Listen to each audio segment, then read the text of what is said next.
Kicking off the list at number 5, the Landmark Inn. Located in the Upper Peninsula of Michigan, right around Lake Superior, you'll find the Landmark Inn. Yeah, nice and cute and cozy. Come on in, take your coat off, stay a while. This fancy hotel was originally built in 1930 as a luxury accommodation for wealthy business owners from all around the United States. Sounds like a good time. Let's gather, let's talk shop around candles. These business owners would visit the Landmark to check on their business interests, all that good stuff. Though for its 100 years being open to guests, the hotel has had multiple reports of, you guessed it, ghosts and paranormal activity. It's so common at the Landmark Inn that the ghost hunters and paranormal investigators, they make trips out to the hotel quite often just to check in and be like, hey, how's it going? And they put on their gadgets and they just check in on them. They can rely on them. The hotel's 6th floor is home to one of the saddest stories the hotel has ever seen. This story takes place in the 1930s when the hotel was a new, lively social and cultural center in town. The story revolves around a ship worker who fell in love with a local librarian and conducted their love affair in the Lilac Room. Yeah, of all places, of course, let's go meet the Lilac Room. Sounds beautiful. And that was where the man was staying. Perfect place to meet. The couple was said to have a planned wedding upon his return from the last voyage on the sometimes treacherous Lake Superior. Unfortunately, their love affair ended in tragedy when his ship met with a storm and sank to the bottom of a lake. He never returned to the shore, and the librarian mourned the man in said Lilac Room, eventually dying herself of a broken heart. The heartbreaking story comes with many reports of the Lilac Room now being haunted. Yeah, rightfully so. As a large number of guests has reported hearing cries and whispers from a female. The female is also seen by many guests and workers on the 6th floor near the Lilac Room, crying and mourning for her loved one. A less romantic story that is associated with the hotel goes back to when it was even finished being built. During construction, a man ended the life of his girlfriend due to anger and jealousy, and this took place right after she told him about her past boyfriends and their relationship history, just normal stuff that he flipped out on, just a monster. And since the hotel was still being built, to conceal the evidence, the man buried her in the unfinished basement. Just horrible stuff. You knew I was going there and you're like, ah, please don't. To this day, decades later, visitors and employees report hearing cries from that basement, and some report hearing whispers from a female voice asking for them to find her body. I just got goosebumps. That's real goosebumps. No matter how much time goes by, these two women, heartbroken for different reasons, still haunt said hotel today. Number 4, Michigan Bell Telephone Building. The Bell Telephone Building can be found in downtown Grand Rapids. It's known from the legend that the building is haunted by 2 ghosts. It's always 2, eh? Always gotta have pairs. Good things come in pairs. Even demons. These spirits have consistently caused chaos throughout the buildings for years in their own unique personal way. We love it. We love a unique ghost. The spirits that haunt the Bell Building are rumored to be Warren and Virginia Randall, a couple who used to reside in the Grand Rapids. Back in 1907, they moved from Detroit and bought the Judd White Mansion in Grand Rapids, which has now been torn down and built into what we now know as the Bell Telephone Building. So a lot of history there already. Over the years of living in this new house, Warren and Virginia's relationship started to crumble as Warren became very strange and paranoid almost, creating hardships in their relationship. In 1908, Virginia became tired of Warren's strange and aggressive behavior, so she decided, I'm out of here, peace. She left him. One night, 3 years after they were separated, Warren convinced Virginia into taking a car ride with them, hoping to get back together, maybe talk it out. The two of them ended up at the Judd White House, where their verbal disagreement turned horrible, and Warren sadly took the life of Virginia. Then he proceeded to end his own life in the very same moment. The tragic accident that happened in the Judd White House became public knowledge, and the house was left empty with no one wanting to occupy it. Yeah, more than fair. I'm like, what's rent? Also, what happened? No. The house remained abandoned for 10 years after the accident until they finally just decided to tear the thing down completely. Thus, in 1924, they built the Bell Telephone Building on the ground, which still is in operation today. Yeah, they didn't tear that one down. That one's still going strong. Due to the horrifying scenes that happened on the grounds of the Bell Building, many claim that the spirits of Randall and Virginia still remain, haunting the new building. Some say that ghosts move into the new building and remain there to this day. I mean, I think that's possible. Ghosts like to move. They can go through walls. They can probably relocate. Through the years of operation in the office building, visitors and employees all report being harassed by strange late night calls, which have been traced back to be coming from inside of the building itself. Yeah, inside the house. You guessed it. It's upstairs. That's so scary. Due to this and the strange eerie feelings that the employees feel while they're even working, it's safe to say Randall and Virginia may remain on the grounds. Most likely. They're definitely there. It sounds like they're there. They're for sure there. Number 3, Boston Common. Most common fact about the Common, one of the most haunted places places in Boston. That rhymed really weird, didn't it? If you're out for a walk and feel the need to brush up on your American history, then you can be sure to either see the ladies by the trees or the Patriot men rushing the battlefront. Well, what's left behind from them at least. The Boston Common had a multi-purpose identity through the centuries. Originally as a farm, and then trading grounds for the British and American military, the Common was used as a camp during the American Revolutionary War. 20 minutes to load these old muskets and a lot of people dying. It was also used for public hangings up until 1817,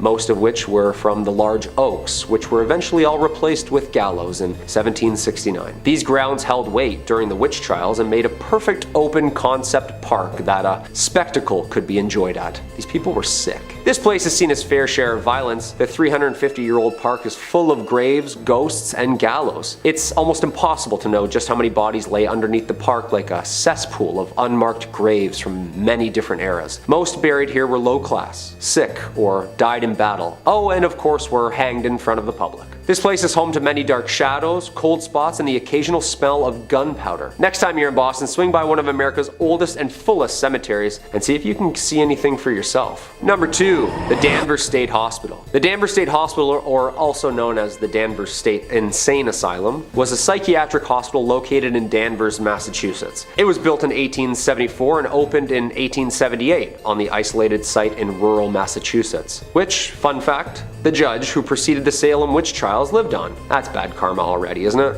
Despite being included in the National Registry for Historical Places in 1984, the majority of the building was demolished in 2007. At a cost of $1.5 million at the time, the hospital originally consisted of 2 main center buildings with housing for the administration, with 4 radiating wings on each side. The outermost wards were reserved for the most hostile patients. This was a prominent location where medications were being tested by the government, and the favored lobotomy was being fleshed out. When shock therapy failed to control the population, lobotomies started, and in 1939 the population of the hospital swelled to almost over 2,400 patients. A total of 278 people died at the hospital that same year. Neurology experts often call Danvers the birthplace of the prefrontal lobotomy. Ouch. Visitors to the hospital during these years reported lobotomy patients wandering around staring blankly at nothing, unaware of who they were or what they were doing. Large budget cuts in the 60s played a major role in the progression of closing the Danvers State Hospital, and with nicknames like Hell Hill Hospital and Lunatic Asylum, the hospital began slowly closing its facilities by 1985. The original hospital wards were closed and abandoned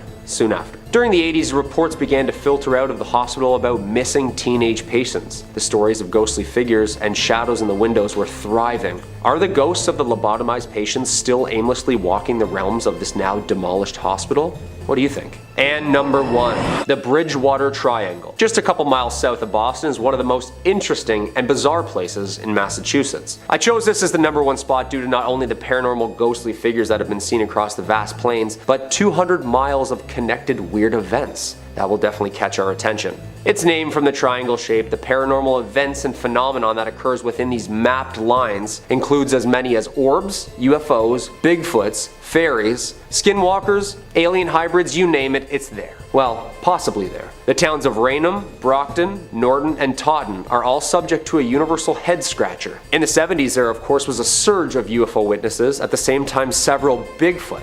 Huh, that's interesting.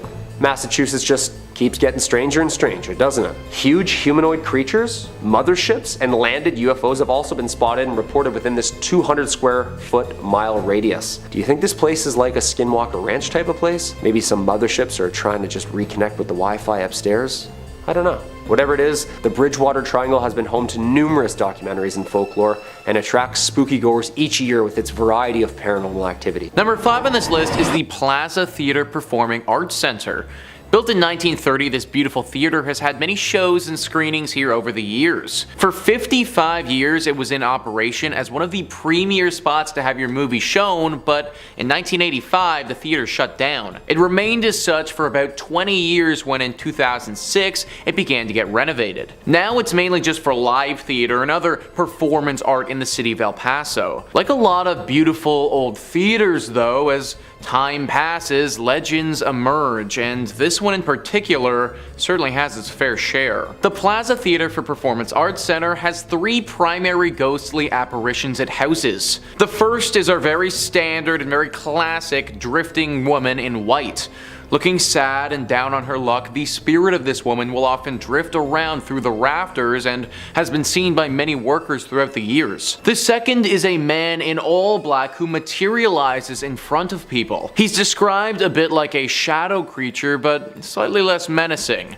I suppose if we have our woman in white, it's only fitting that we have a man in black to get a little bit of variety going. The third ghost sticks with the theme of spicing things up and is actually a little boy with a bouncing ball. It's not a basketball, but a small bouncy ball that the child seemingly plays with as he haunts the theater. Nobody knows the origin of these ghosts or how they got here at all. Are they connected? Maybe once a family unit who died here together, or are they all separate and have each suffered strange tragedies at this location over the century? El Paso, I'm sure, has some other theaters, and I'd stick to those ones if you're looking to watch some live shows if you're there. Number 4 on this list is Henley Row.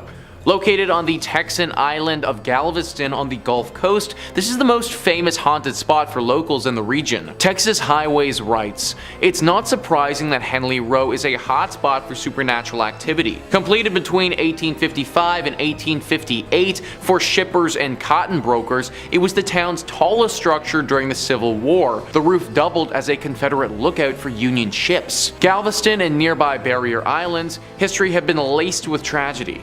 It was the site of a bloody Civil War fight, and serial epidemics of yellow fever decimated the populace.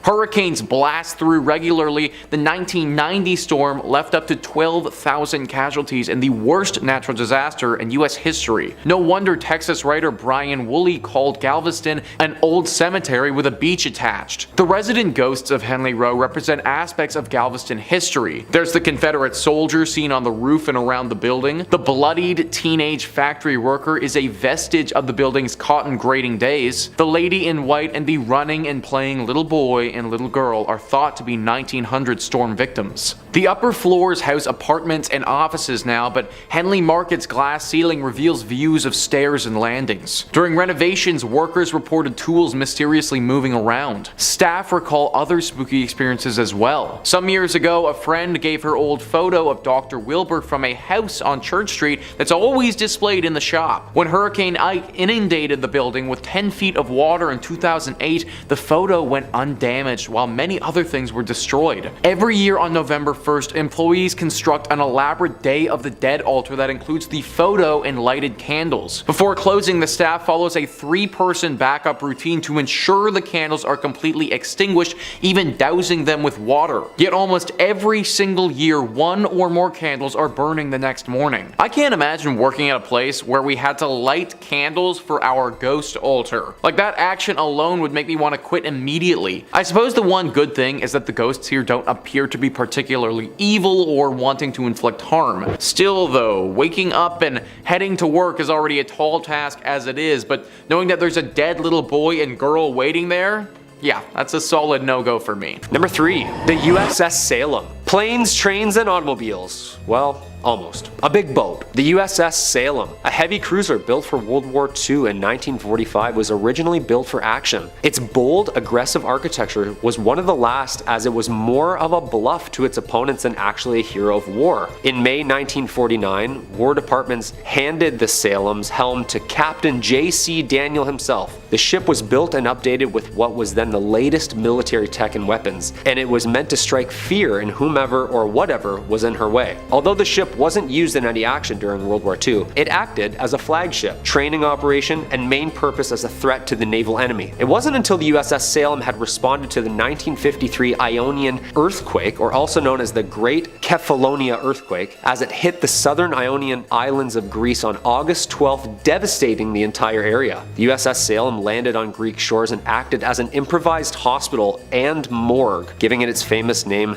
the Sea Witch. The ship was decommissioned shortly after its rescue and lays in Boston's harbor as a tourist attraction from all of its dark history. Some of the paranormal activities that arise on the ship include the Burning Man, who smells of rank death and can be seen in the mess hall where the bodies have been stored. Another famous apparition on the ship is the ghost girls who lurk the halls of the ship. Little ghostly figures can be seen and felt on the legs of tour goers. Some people claim that the ship is even home to hellhounds, an aggressive pack of ghostly creatures that roam the ship growling and scratching at closed doors. Yeah, the next time my dog scratches at my door, she's going up for adoption. I'm sorry. Number 2, the Lizzie Bordon House. This quaint bed and breakfast located at 230 2nd Street is home to one of America's most haunted and mysterious homes. The Lizzie Bordon House gets its haunt from an unsolved murder of Lizzie Bordon in 1892. One of the most infamous true crime figures known for her murdering of her father and stepmother with several blows to the head with a hatchet. Oof, ouch. Although acquitted, the killings remain unsolved to this day. This case earned notoriety and much that the popular local children's rhyme had been linked to this death. Lizzie Bordon took an axe and gave her mother 40 whacks. When she saw what she had done, she gave her father 41.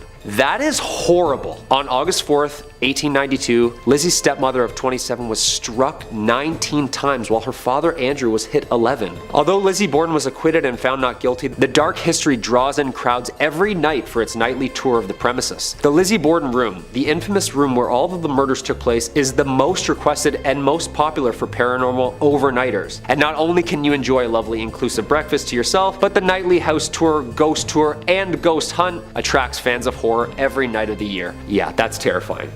And there's a jingle to it. I don't like that at all. And coming in at number 1, the Salem Witch Trials. We can't talk about haunted places in Massachusetts if we're not going to bring up the witch trials. And I'm not talking about Sabrina the Teenage Witches, or anything of cute of that nature. These famously documented witch trials need no introduction, and unfortunately lays way to one of the most horrific events based in truth. The site of mass hysteria and hangings of supposed witches took place here and occurred in colonial Massachusetts between 1692 and 1693. More than 200 people were accused of practicing witchcraft, or better known back then as the devil's magic, and 20 were ultimately executed. Eventually, the colony admitted the trials were a mistake and compensated the families of those convicted. Okay, yeah, sorry. I just thought when you sneezed, you didn't say bless you, so I already don't like you, so I figured you were a witch. I'm really sorry. Since then, the story of the trials has become famous in paranoia and injustice, and it continues to baffle researchers to this day. We all know the famous play written by American playwright Arthur Miller in 1953, The Crucible, depicting the mass hysteria and drama during these trials. This was the perfect time if you didn't like someone that a strategic and untimely sinister accusation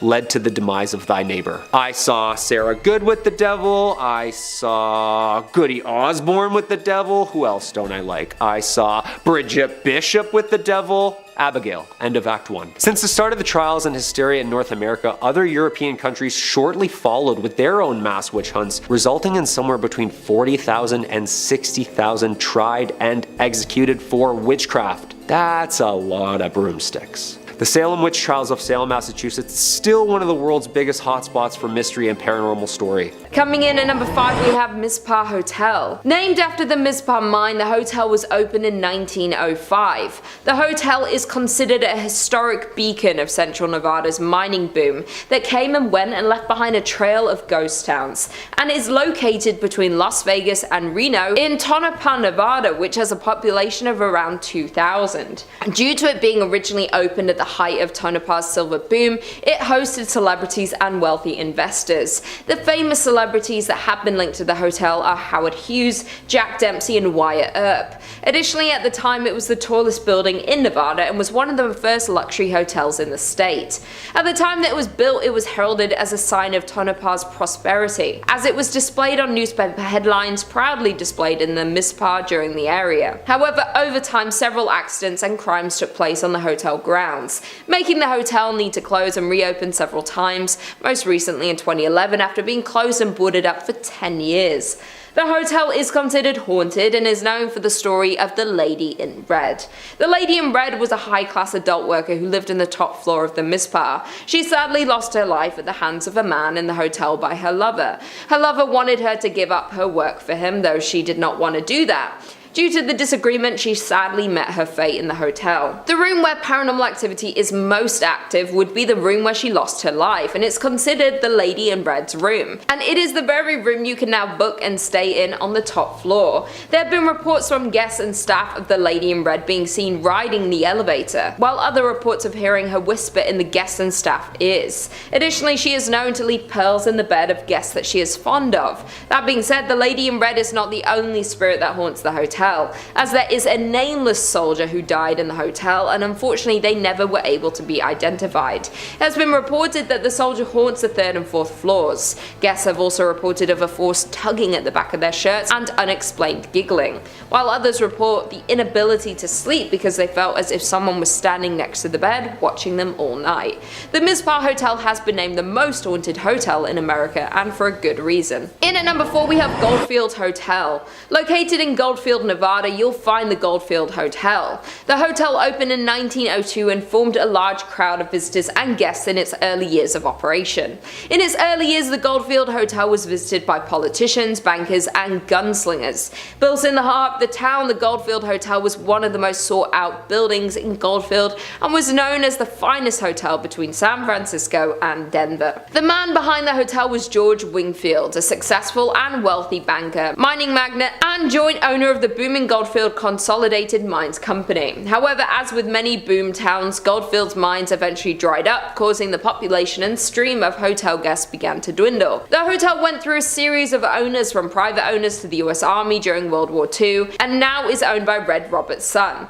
The Goldfield Hotel was once the most spectacular hotel in the state of Nevada, but today operates under a different notion as one of the most haunted places in Nevada, if not the entire United States. The most known ghost story is of a woman named Elizabeth, who was speculated to be George Wingfield's mistress. Elizabeth became pregnant with Wingfield's child, and to protect his marriage, George paid her to stay away, though he grew fearful that he would get exposed for cheating on his wife. Therefore, George ultimately locked her in room 109 throughout her entire pregnancy. Wingfield fed her food and water to keep her alive until the child was born, but then Elizabeth disappeared altogether and was never to be seen again.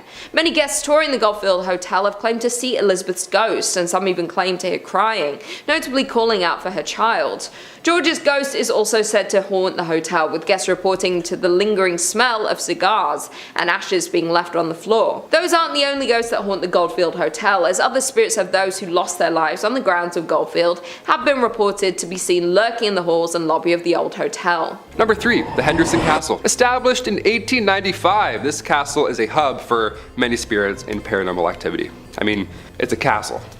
The original owners, Frank and Mary Henderson, are said to haunt the castle as they passed away back in 1899. Yeah, I wouldn't want to leave either, living or dead. Additionally, other spirits are said to reside in the castle, a young girl and a dog. Yeah, a dog! We've got a dog ghost. How do you deal with that? Ghost barks? That'd be so scary. In 2005, the castle was occupied by Peter Livingstone McNellis and his family. When the family resided in the castle, Livingstone's son, Vincent, before anyone else had ever reported anything strange happening in the house, he said that he saw an apparition of a figure in the Victorian room, originally the changing room for one Mary Henderson. The son said while pointing at a picture of a woman dressed in an old period clothing, some Victorian clothing, that was the woman he saw wearing that same clothing. I would throw up. If someone ever said that, I'd be like, oh, this Victorian painting?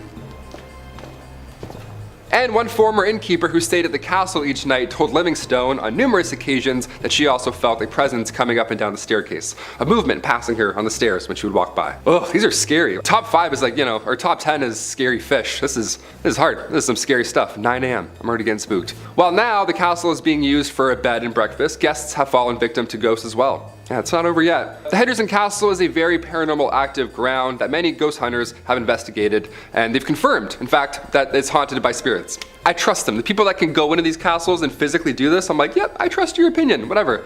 He just comes out, he's like, haunted. We're like, thanks, Daryl. This has been confirmed as these ghosts have interacted with many paranormal investigator teams, in addition to guests and employees of the castle. Yeah, they're just harassing everyone. The ghosts seem to be friendly, not evil whatsoever, so that's a good side, I guess, to being haunted by ghosts. They have been known to speak and physically touch guests and employees. Just they touch them on their back, side, shoulder, always in the back. You never see it coming. It's always in this region. Not only that, but there's also been reports of radios making weird noises or turning on by themselves, even though they're either unplugged or just either turned off. Both bad, both scary. Guests and employees have also reported hearing footsteps upstairs, slamming doors from unexplainable sources, and some ghosts have been wearing the clothes that they wore while they were alive. Clothes that they wore while they died in, probably. As the spirit of Mary Henderson has been reported as many guests at the top of the staircase, wearing her usual getup. Imagine being like a clown, like a jester, and then you die in that, and that's what you look like as a ghost. You're like, what? I was doing a mascot gig. I don't want to look like a shark forever. Number 2, Allegan Hodge. The old Allegan Elk Lodge was built in 1909. It was used as a psychiatric and TB hospital until its closure in 1948. The lodge was a former hospital that was frequented by mobster Al Capone, and one that many say is haunted by at least 7 different ghosts. Yeah, you thought 2 was bad. Add 5 more. Now we got 7 ghosts. And it's currently on the auction block in Allegan. If you have a lot of money and bravery, there you go. While the structure was originally built by physician John Robinson in 1909, somewhere in the 1920s, it was sold to a doctor from the Chicago area who had allegedly had underworld ties. That's a great doctor. That's just who you want working on your pancreas. Brought pancreas back today. The facility was supposedly frequented by mafia figures such as Al Capone, the Prohibition-era Chicago mob boss, and his men. Yeah, well, they needed medical attention or when they simply needed to get away from Chicago, this is where they'd go. The old Elks Lodge, Al Capone. He's like, oh, it's cozy. They have great soup. Years later, it was used as an Eagles Lodge and an Elks Lodge. And in 2010, it was acquired by an Allegan woman who began renovating the property, but now she wants to sell it. Yeah, can't imagine why. Because one of the former doctors who owns the lodge had underworld ties, maybe? Something like that? I don't know. It led to a lot of people believing that there's a lot of undercover stuff about this lodge. It's still happening to this day. I don't know why I'm doing this like it's like over there, but I'm like, there's something going on in that lodge. Especially as it's known to hold 7 different paranormal entities, like I mentioned previously. For many years, employees and visitors have told stories of spirits who relentlessly roam the building. Some of the paranormal activity that has been experienced here includes cabinets opening up by themselves in the kitchen, sounds of children laughing, it's always calming in the morning, photographic anomalies captured throughout the building, and like you name it, shadowy figures in the basement, all bad. Notably where the morgue was located, the basement, good stuff, a lot of stuff happening in there. They'd be knocking on the front door, indiscernible conversations, and ringing at the doorbell when no one was present. Yeah, good stuff. Again, I have goosebumps, they're back. Guests also heard footsteps and the sound of hospital activity long after being used as one. They'd also see full-bodied apparitions of children.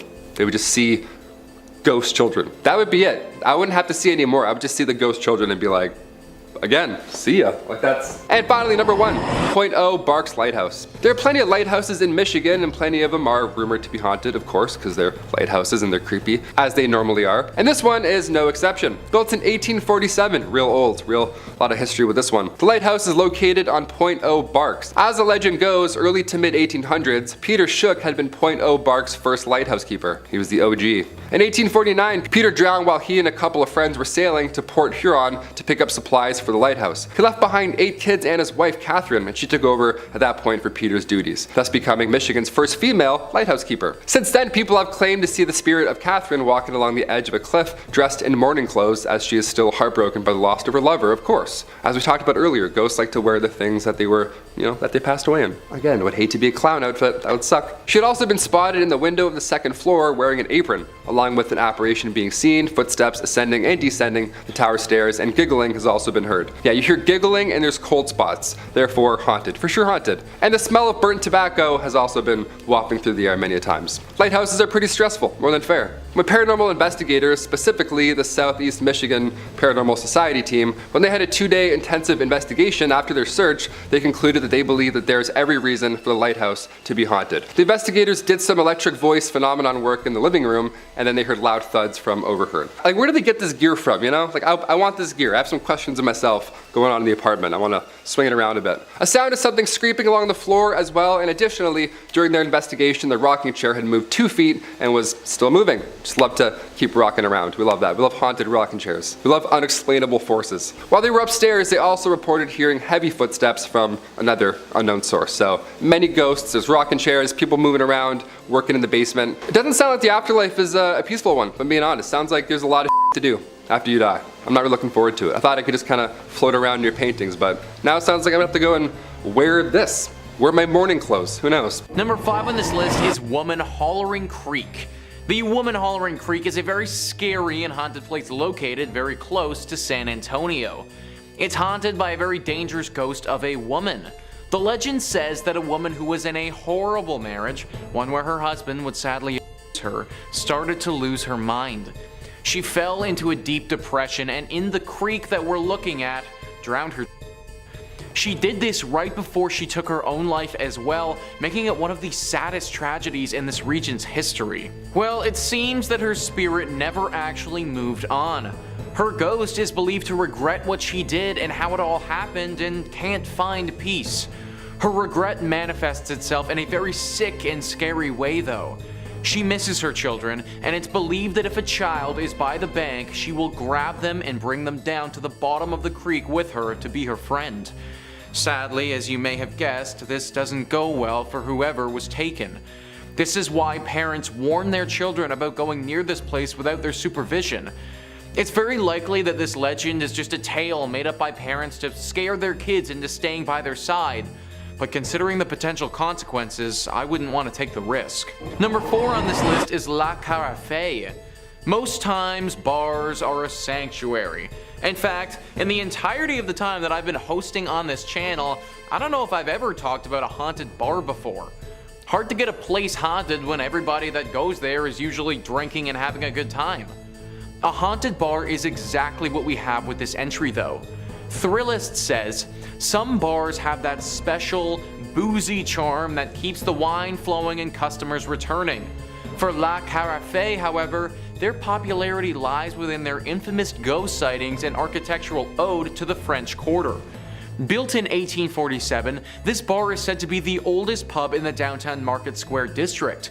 Every inch of the cozy nook sports an eclectic history, from the numerous black and white photographs on the walls to the tales of important figures such as Sam Houston being a regular guest there.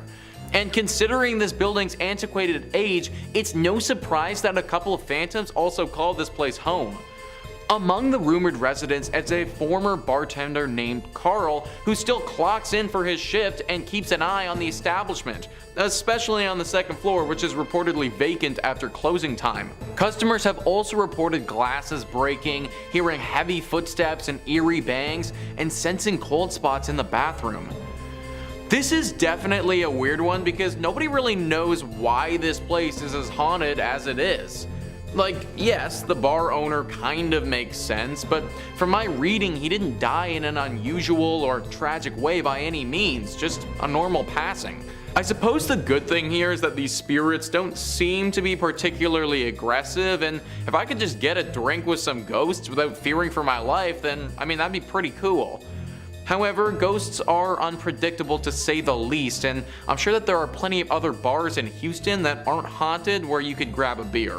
In at number 3 we have Bobby Spring Ranch. Located just outside the glitz of the Las Vegas Strip sits a plot of land that takes visitors to another time and place. That land is known as the haunted Bonnie Springs Ranch. Originally built in 1843, the ranch was used as a stopover for the wagon trains going to California. While in 1958 the ranch was renovated and opened to the public as a tourist attraction with stables, a restaurant and a petting zoo.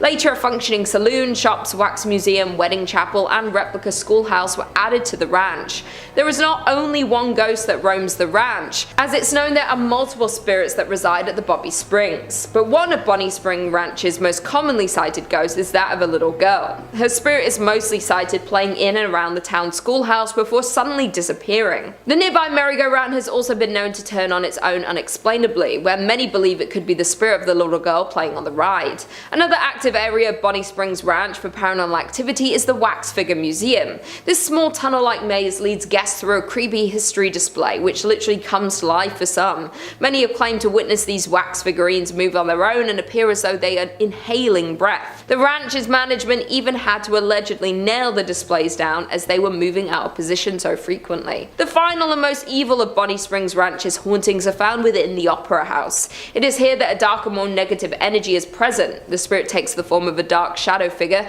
that follows people through the area and has even been captured in photographs. Disturbing the EVPs have also been caught in this area. In at number 2 we have Nevada's Governor's Mansion. From the outside, the Nevada State Governor's Mansion is a grand 2-story building. While inside on the first floor you'll find the grand entry hall, the reception room and the formal dining room. Though don't let its appearance fool you, as there are spirits haunting its grounds. The Governor's Mansion was completed in 1909 and the Governor Denver S. Dickerson was the first governor to occupy the residence. His daughter June is the first and only child ever born in the Governor's Mansion. The mansion is said to be haunted by June and her mother Una. Since their passing in the mansion, there has continually been paranormal activity reports in the household. The mansion is said to be haunted because former employees at the mansion have reported hearing cold wind blowing from an antique grandfather clock that also swings open periodically without assistance. 4 Former First Lady Sandy Miller's brother-in-law is said to have seen the apparition of a woman in a white gown. The woman is believed to be Una Dickerson, dressed for the mansion's opening in 1909. And finally, in at number 1 we have Silver Queen Hotel. Located in Virginia City, Nevada, the Silver Queen Hotel was constructed in 1876.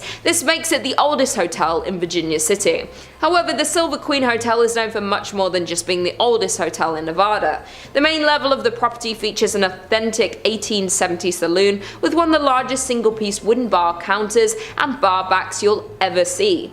The Silver Queen is also a popular destination for weddings, as there is a historic chapel on site. Of all of the allegedly haunted places in Nevada, paranormal experts tend to agree that Virginia City, as an entire city, is the most collectively haunted place in Nevada, especially as staff, guests, and countless paranormal investigators are certain that ghosts roam the 138-year-old property. One of the most active spirits that haunt the hotel is Rosie. Rosie was an adult entertainment worker who dealt business in the Silver Queens. Though during the late 1800s in room 11, Rosie lost her life. Her story remains mysterious, but Rosie is said to have never left the Silver Queen, making countless appearances in the decades following her passing. Even though the entire hotel is carpeted, guests have often reported loud steps on a wooden floor, rattling doorknobs, the sound of voices, or even the sight of Rosie herself at the top of a long staircase where she has been spotted lingering. Other visitors report on TripAdvisor and Yelp describing the loud noises at night and an unexplainable sense of eeriness. One guest had a more terrifying encounter in the hotel as they described getting chased down the hallway in the middle of the night by a ghost. And coming in at number 5, we have the Hoton Mansion. Built in the 1890s in North Adams, Massachusetts, for the mayor himself, Albert Charles Hoton. This neoclassical revival-style mansion sits on 172 Church Street. A family man, Albert was the president of Arnold Print Works, a prominent textile factory in North Adams. His wife, Cordelia, daughter Mary, and himself had owned and lived on the property right up until the fatal car accident which took the lives of the family in 1914. On an early summer morning, Albert and his family, accompanied by another family, Dr. and Mrs. Dutton and their daughter, and of course the family chauffeur himself, Mr. Witters, had decided to head out into the countryside for a leisurely drive, a drive that ultimately took their lives. Unfortunately, for everyone on that August 1st morning, after a steep turn, the car lost control and proceeded to screech off the road,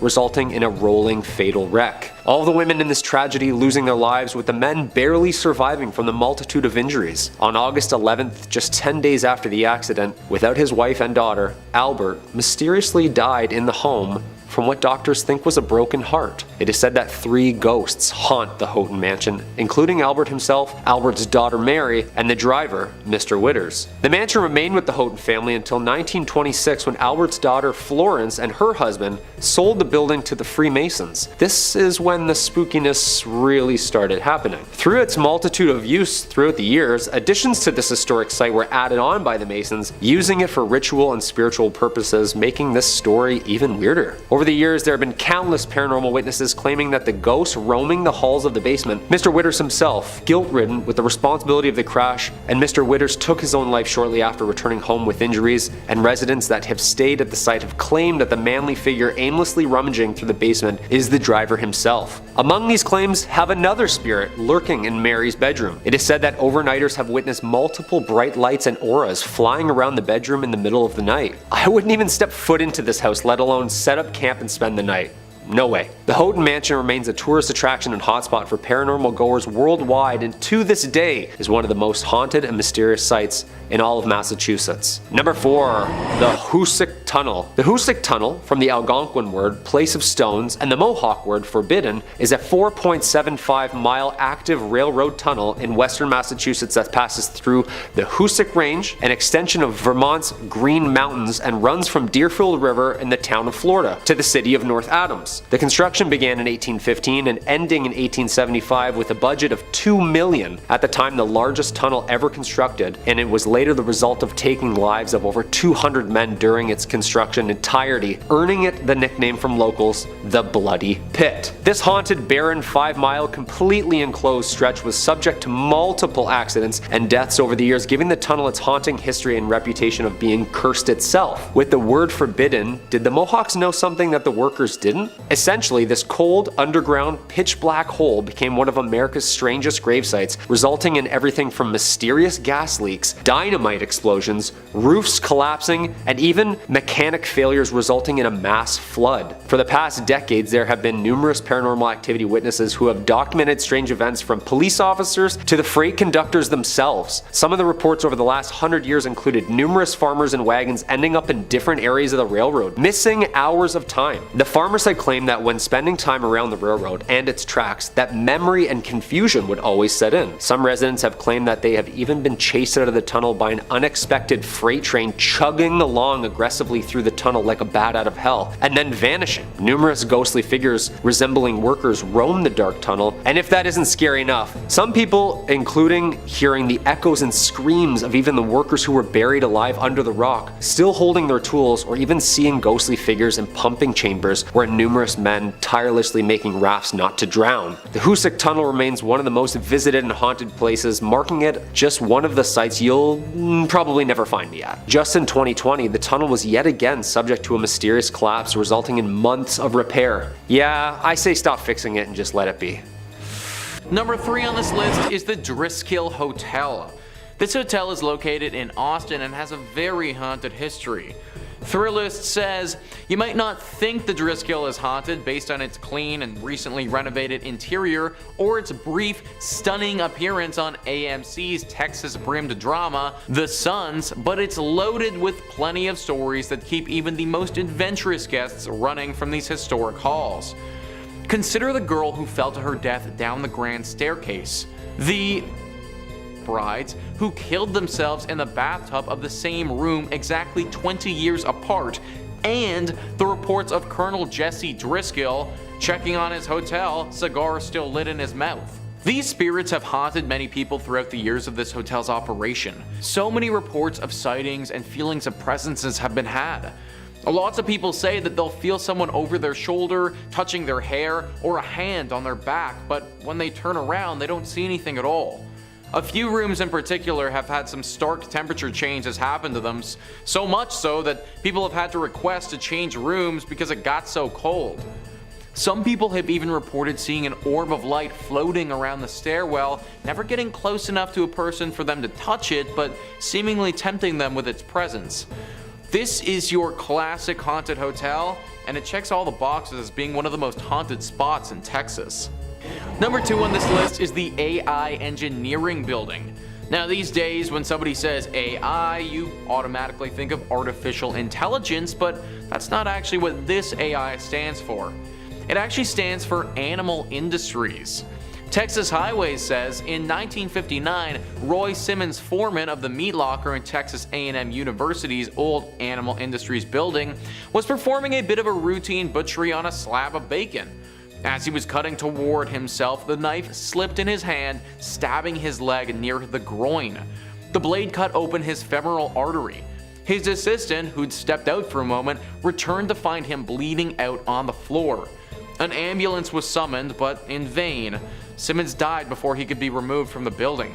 Sims' death was a tragic accident, but it doesn't take much for a tragic accident to take on a more ghostly cast. In the daytime, we never thought much about any ghosts or strange occurrences, says Jeffrey Saville, a Texas A&M professor who was an undergrad and grad student in the 1970s. It was the nights when we were in the meat laboratory conducting research, usually by ourselves, that one would hear strange noises or feel like you weren't alone.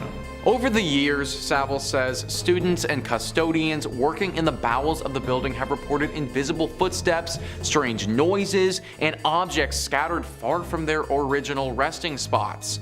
Saville attributes many of the stories to the natural spookiness of an old building and noisy machinery such as the elevator and the refrigeration compressors. A series of renovations of the building have turned the site of Sims' accident into an office space. Whether or not Sims' ghost roams the hallways, Saville says, one thing keeping his memory alive is the lesson offered by his death. It became a precautionary tale each semester as we visited with students about safety and meat cutting. It gets their attention when you tell them that somebody lost their life because of a knife accident. And I imagine it also gets their attention when his literal ghost is haunting them as they try to learn. If you're big into animal industries, then maybe look at some other schooling options before settling in on Texas A&M. And finally, number 1 on this list is Goatmans Bridge. Now this bridge isn't the greatest of all time like the name might suggest. In fact, it's probably one of the worst bridges of all time based on how freaking haunted it is. It was built back in 1884 and initially was used as a very popular spot to move cattle across. Over the years, a tragedy struck this bridge that has it being haunted by a dark and demonic spirit. It's a sad story where a colored goat farmer was murdered by some Klansmen on this bridge many years ago.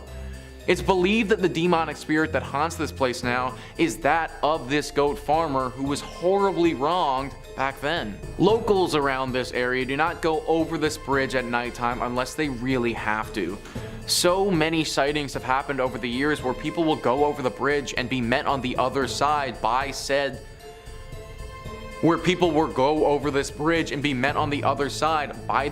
angry spirit.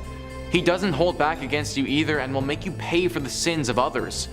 Disappearances have happened at this bridge several times, and people have reported being attacked but managing to get away with their lives.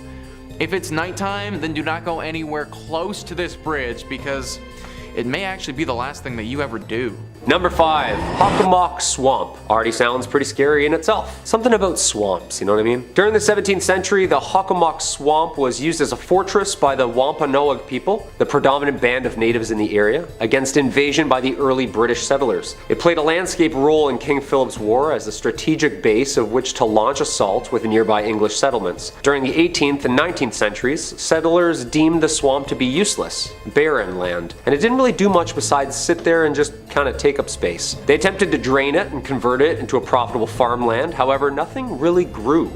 The natives of the region placed a much higher value on the swamp, however, for centuries. The first people had relied on hunting food there, riddled with fauna, and the swamp had gained an important legend and folklore among them as being a place where many things meet. They named it Hoke, the Algonquin term meaning place where spirits dwell, and that's exactly what people say they do. Dwell there. What makes this swamp so haunted is the different purposes it was used for. A cesspool for bones of the fallen. Some places are just more susceptible to violence and death over the years, and that reputation of spirits lingering is what's so heavy and cold about this location. Much of the swamp served a dual purpose as a sacred burial ground as well. The Hoke is occasionally referred to as the home of the Hobomok. The Wampanoag people worshipped and feared Hobomok, the chief deity of death and disease. Hobomok, composed of human souls of the dead, was known to congregate in areas like the Hoke Swamp. Thus the term and lore stuck. Yep, just a giant mud monster swallowing souls. Charming. There are many stories and legends that have become associated with this swamp and are even connected to the number 1 on my list. It remains a place of mystery and fear and apparently good frog catching. Number 4. Lowell Cemetery. Lowell Cemetery is a cemetery located in Lowell, Massachusetts. Founded in 1841 and located on the banks of the Concord River, the cemetery is one of the oldest garden cemeteries in the country, making it a perfect place for violence and an eternity of soul searching. Many of Lowell's wealthy industrialists are buried here under lavish Victorian tombstones. Visitors have claimed that this is one of Massachusetts' most haunted cemeteries. What makes a haunted cemetery more haunted than another haunted cemetery, you know? Is there like a competition or like a quota or something? Just gotta keep the numbers up. What is it? I feel like every local claims their cemetery is the oldest and most haunted, and this brings me to our fair maiden here, the mysterious witch, Bonnie. A popular meeting place amongst the local teens at night for some scares and some screams, the statue of a woman with her arms outstretched on a rectangular tomb, her hands clutching a veil that falls down behind her body as though it were a cloak caught in the wind. Her eyes lay cold, staring at the heavens. Under her left eye, a black tear. Paranormal researchers have claimed that the statue holds more of an electromagnetic current, and strange things can be seen in front and around the statue, making it seem like it's moving from time to time. Creepy. There is local lore that if you leave a coin or ribbon on the statue, then you'll get good luck, and in return, if you steal or take the items from the statue, the haunting whispers of bad karma will follow. Although research shows that this gravesite holds no actual sinister history, the ghostly sightings surrounding it are a hotspot within the cemetery. I bet at night under the moonlight, this woman could be very terrifying. Number 3 on this list is the USS Lexington. The ship has its own museum dedicated to it now, and it is 100% haunted. The decommissioned World War II aircraft carrier is riddled with different phantoms. This museum is literally said to receive, on average, hundreds of reports of ghostly apparitions in 1 year. That is so much supernatural energy that is just congregated here. Now, World War II was obviously an awful time, and if this boat played a major role in the Battle of the Atlantic, which I imagine it did, then it assuredly saw its fair share of tragedies. The ghosts are not quiet about their presence, they make themselves very known. One of the most famous ones resides in the engine room. Apparently, visitors will go there and a spirit will form explaining the engines and how they work. Then, when his lecture is over, poof, he will be gone in a puff of smoke. There's also a general sailor that walks around the ship and is actually said to be rather helpful. However, with these tame ghosts, there are some troublemakers as well. Small items that you may have on your person, a wallet, a watch, a phone, a keychain, anything like that are often reported missing after people get on the ship. If you do intend to go here, then hold on to your valuables very closely and get ready for a long lecture on engines. Number 2 on this list is Bragg Road. For over 100 years now, this road has been haunted by a very strange and ghostly light. It's been seen by hundreds of people during that time and nobody can explain it. Texas Highways says, in the heart of the big thicket is Hardin County, and in the heart of Hardin County is the infamous Bragg Road, home to countless sightings of the ghost road light that appears to nighttime travelers on the road between Saratoga and the defunct village of Bragg Station. Before the current road was built, the Arrow Strait clearing served as Santa Fe Railroad's branch line built in 1903. From its inception, locals considered the line haunted by Mexican laborers murdered by a thieving foreman, a deserter shot by Confederate soldiers, a hunter lost forever in the woods, and a decapitated railroad brakeman searching for his head. But all the stories share a common theme, a floating orb of light. The road replaced the railroad tracks in 1934, but the light remained, seen by hundreds of people over the decades. In the 1960s, Archer Fullingham, editor of the County News, spread its notoriety in articles. National Geographic published a clear photo of the light in a 1974 feature about the Big Thicket. Texas folklorist Francis Albernithi documented sighting stories from the old-timers and young folks alike. In 1997, Hardin County designated Bragg Road as Ghost Road Scenic Drive Park. A pretty road through the woods in the daytime turns into a spooky spot for supernatural sightings by night. Word is the most auspicious times to see the light are on moonless autumn nights. What the heck is this light that has been haunting this place for all these years? Even National Geographic, a very highly reputable column, has posted stories on it with actual photos including it. If it's a manifestation of some of these ghosts, then which ghost is causing it, and maybe more importantly, is it dangerous? If you want to find out, then you need to head to Bragg Road and look for yourself, but I wouldn't recommend it, honestly. And finally, number 1 on this list is the Yorktown Memorial Hospital. This hospital is definitely up there as one of the most haunted spots in Texas and could even make a play for the most haunted spots in America. It was built in the 1950s and managed by the Roman Catholic Church for a few decades before eventually closing down in 1986. Then for 8 more years until 1992, it was a drug rehab facility, but finally in 1992, it closed for good. Since then, it's been abandoned and gained some very serious ghostly legends by the locals. One of the most famous demonic creatures that resides here is this black specter with bright glowing red eyes. It's not shy either and will attack you if you're here alone or in a vulnerable state. This is the most famous of the presences here, but it isn't alone. The ghost of a man who appears to have a bullet wound directly in his forehead is also said to live here. His ghost is a lot less forceful than the dark demon though, and is said to just show himself to visitors rather than attack them. The spirits of nuns are said to be on the 2nd floor though as well. These spirits are similar to our demon creature and will claw and scratch at people who decide to come here. Along with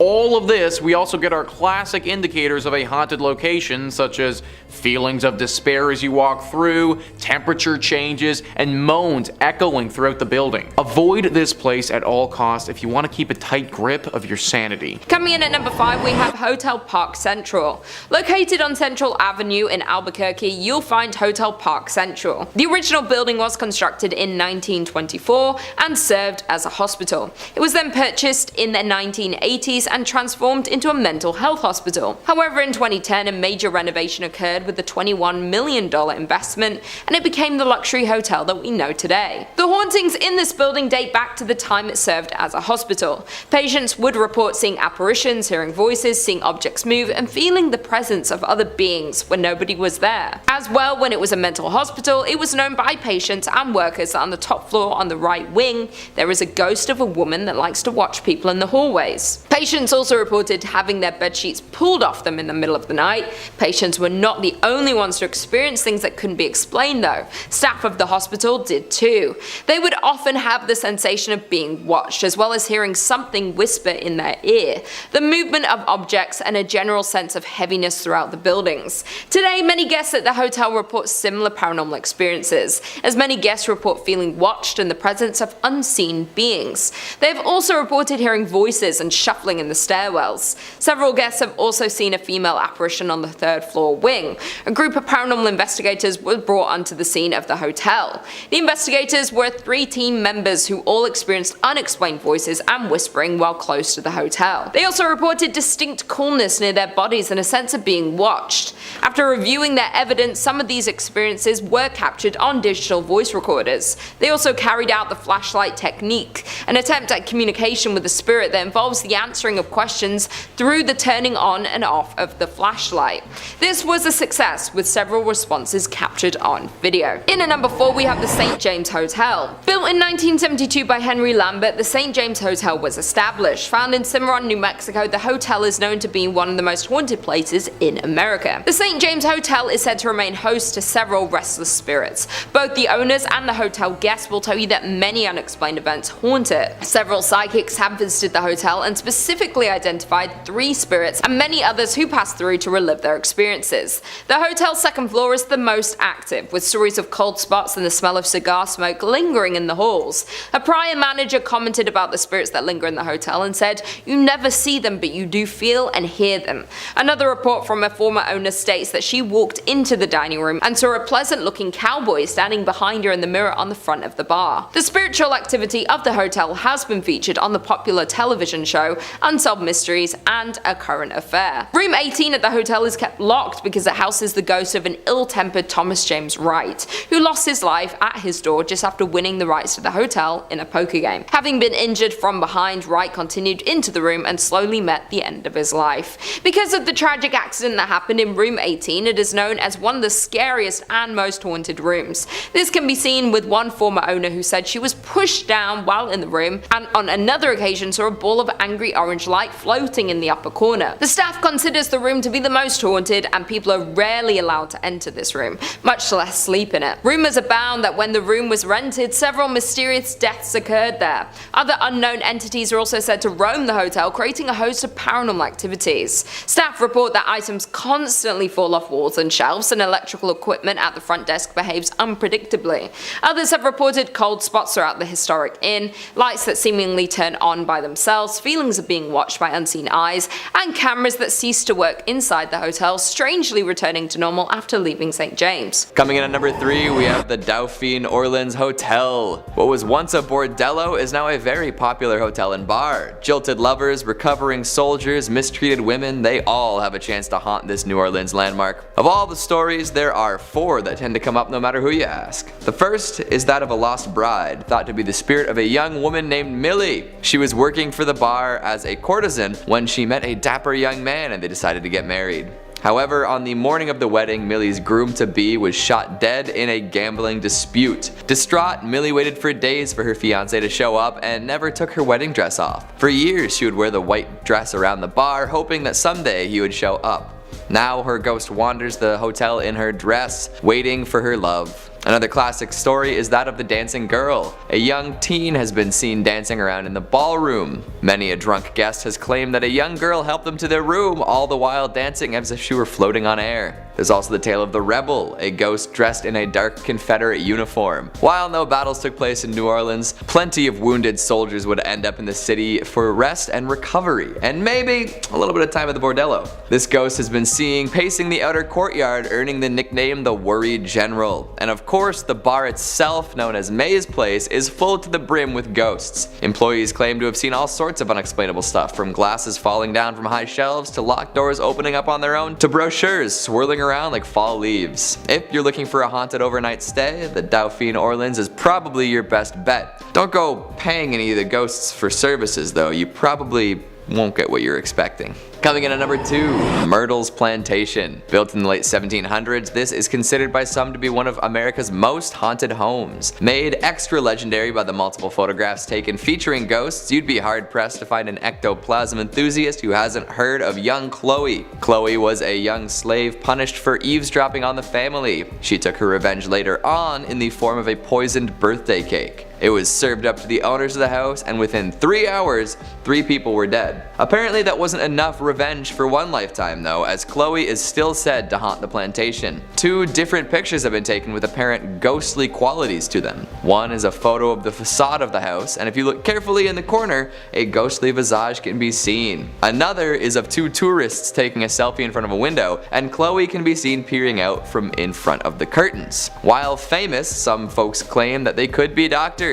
What do you think? After the Chloe incident, many later owners suffered death and murder tragedies while living at the house. Their ghosts have also been seen roaming the grounds. These days, most of the scary stuff is directly ghost related, so I don't know if it's still dangerous or just a spooky tourist attraction. Maybe the spirits like the attention they're getting from the public and would rather not kill anyone else. And finally at number 1, the LEL Mansion. Back in the 1830s, the LEL family was extremely well to do, especially Delphine LEL. She was a well-respected member of society and known for throwing lavish parties. All was well and everyone had their fun until a disaster struck. A fire swept through the building, burning much of it to the ground. Among the rubble, firefighters found the bodies of chained and tortured slaves in a hidden chamber. It appears that Delphine would perform unnecessary surgery on these poor helpless folks too. By the time all this was figured out, the LELs had fled the country, never to be seen again. With no way for justice to be served, the souls of the people held here remained, looking for revenge. Pretty much all future owners of the property quickly left after moving in. The ghosts haunting the walls are pretty aggressive too, with many people reporting bizarre physical assaults by forces unseen. Today, ghost hunters say that it's the most haunted house in the French Quarter. Historians dispute this, but that's not going to stop the Phantom fans from traveling to the Haunted Mansion.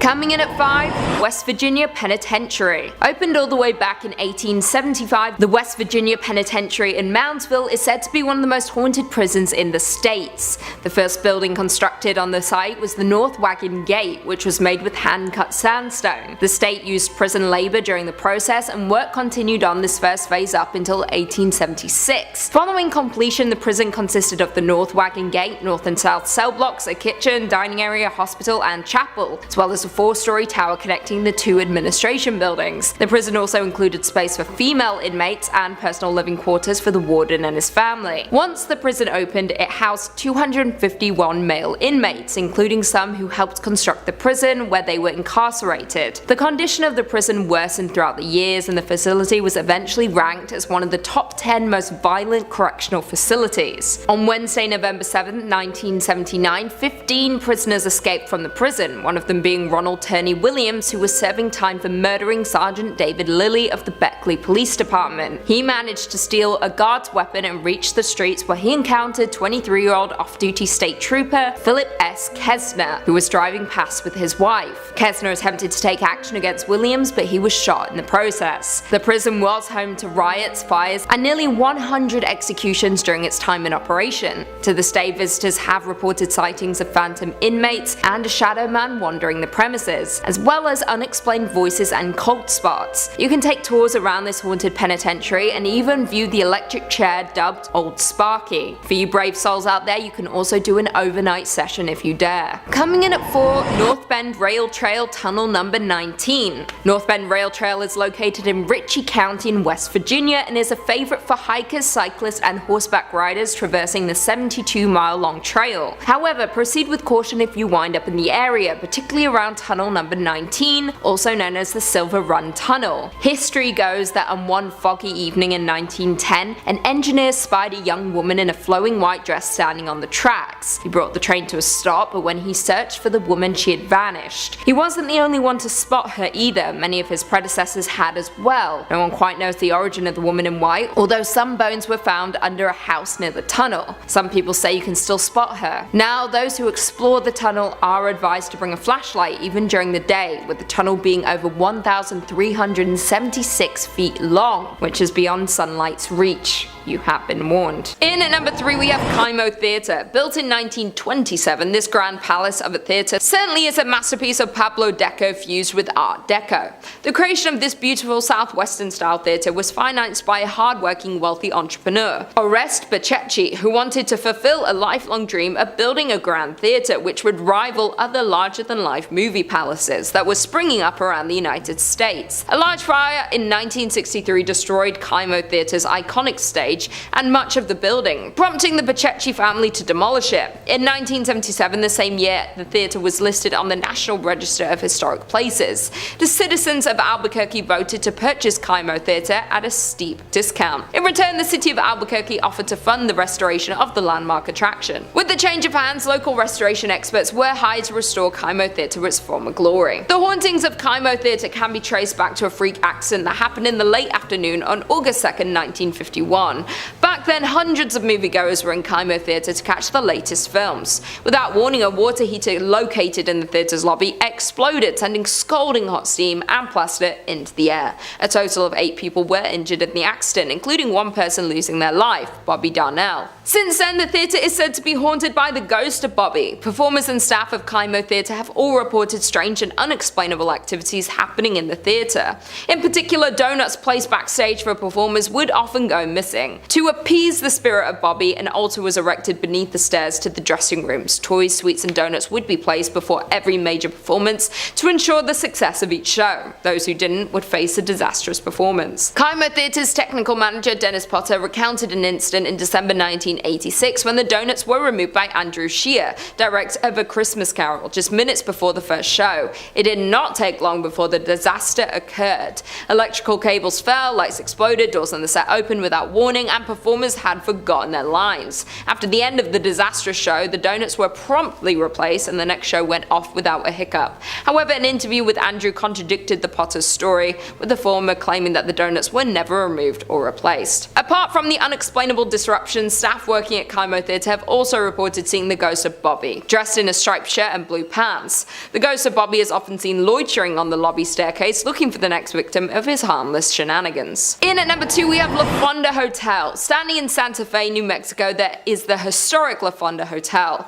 Over the years, the hotel was destroyed and rebuilt several times over. In 1821, when Captain William Becknell blazed the path of what would become known as the Santa Fe Trail, he stayed at a La Fonda where the trail terminated at the town central plaza. As more and more pioneers traveled the Santa Fe Trail, the La Fonda became a popular destination for trappers, traders, mountain men, soldiers, politicians, and the like. The current La Fonda was built in 1922 on the site of the previous inns. In 1925, it was acquired by the Atchison, Topeka Santa Fe Railroad, which leased it to Fred Harvey. For more than 40 years, from 1926 to 1968, La Fonda was one of the famous Harvey houses, a renowned chain of fine hotels. Today, the La Fonda Hotel is said to host not only travelers visiting Santa Fe, but also several ghosts. Some people believe that the Honorable Judge Slough continues to walk its hallways. However, more often reported is the ghost of the distraught salesman who jumped into the well after losing all of his company's money. The hotel's dining room, called the La Plazuela, is situated directly over the old well, and both guests and staff alike have reported the sight of a ghostly figure that walks to the center of the room,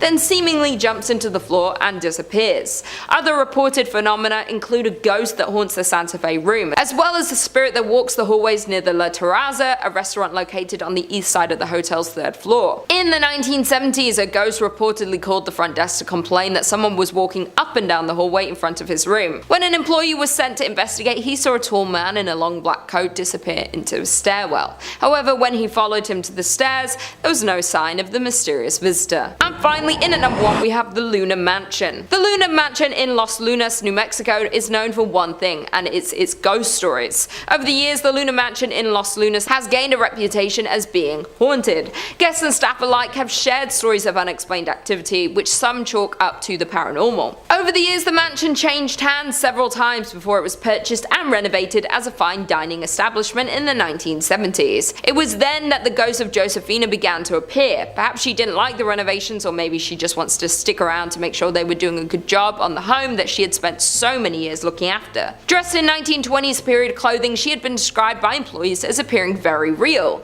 Most often she is seen in two former bedrooms on the second floor, an attic, storeroom, and at the top of the stairs leading to the second floor bar. At the top of the stairs sits an old rocking chair, which she has often been seen sitting in and rocking slowly.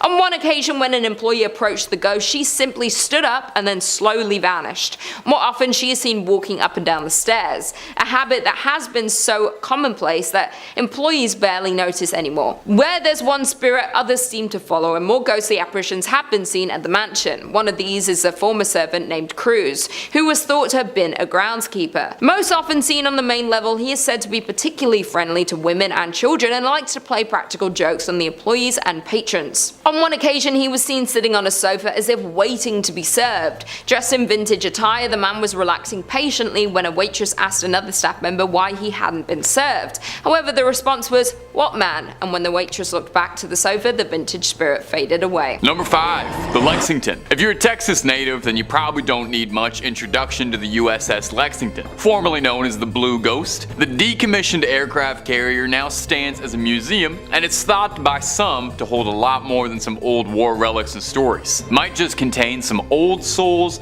who've never quite left its service. The museum's director of operations, Charles Russell, claims that the museum receives hundreds upon hundreds of reports of supernatural and inexplicable activity and sightings every single year. Most famous among them is a benevolent ghost dressed in a sailor's uniform who aids guests in finding their way around the ship before vanishing back into the air. He describes one particularly vivid encounter with a spirit inhabiting his office where, after losing 6 pens over the course of a week, he found all of them arranged perfectly, laying side by side in front of his keyboard. He reassures visitors that the spirits who live aboard the Lexington are playful, not frightful. They're more like Casper in that regard, I guess. Other stories tell sightings and reports of hearing lost souls running for cover after a torpedo attack, describing running sounds and other strange noises in the hangar bay. The paranormal tour guide aboard the Lexington describes it as,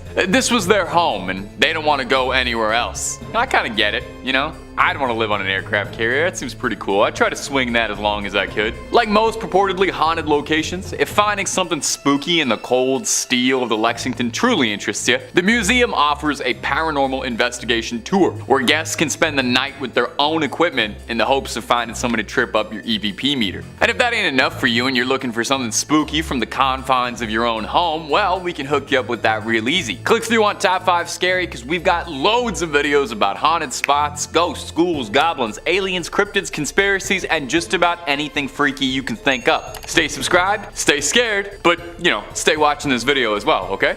We worked hard. Number 4. Le Carafe. Le Carafe up in Houston looks unassuming at first. Looks like a pretty typical dive bar experience. Looks nice though, I definitely would like to go. But if you believe the rumors, allegedly this is one of the most haunted buildings in the entire state. The bar also is one of the oldest buildings in Texas as well, having been initially built sometime in the early 1800s. It's seen life as quite a few things: a pharmacy, an apothecary, a bakery, and eventually Le Carafe. So it's not too surprising that in all of its years of service, picked up a few guests who aren't ready to pay the bill and leave just yet. Many regular customers have a ghost story to tell you, as well as the bartenders. Many report strange noises, a glass breaking mysteriously, some even seeing lipstick stains in a glass they're drinking from appear out of nowhere. Do ghosts have germs? Is it safe to share a drink with a ghost? I don't know if I would do that unless we got to know each other a bit first, and then hey, anything can happen. I'm open. The bar is said to be haunted by a former tender named Carl, who frequent guests claim they can hear shouting out for last call still years after passing the bar. Some claim they can see Carl's silhouette through a second floor window.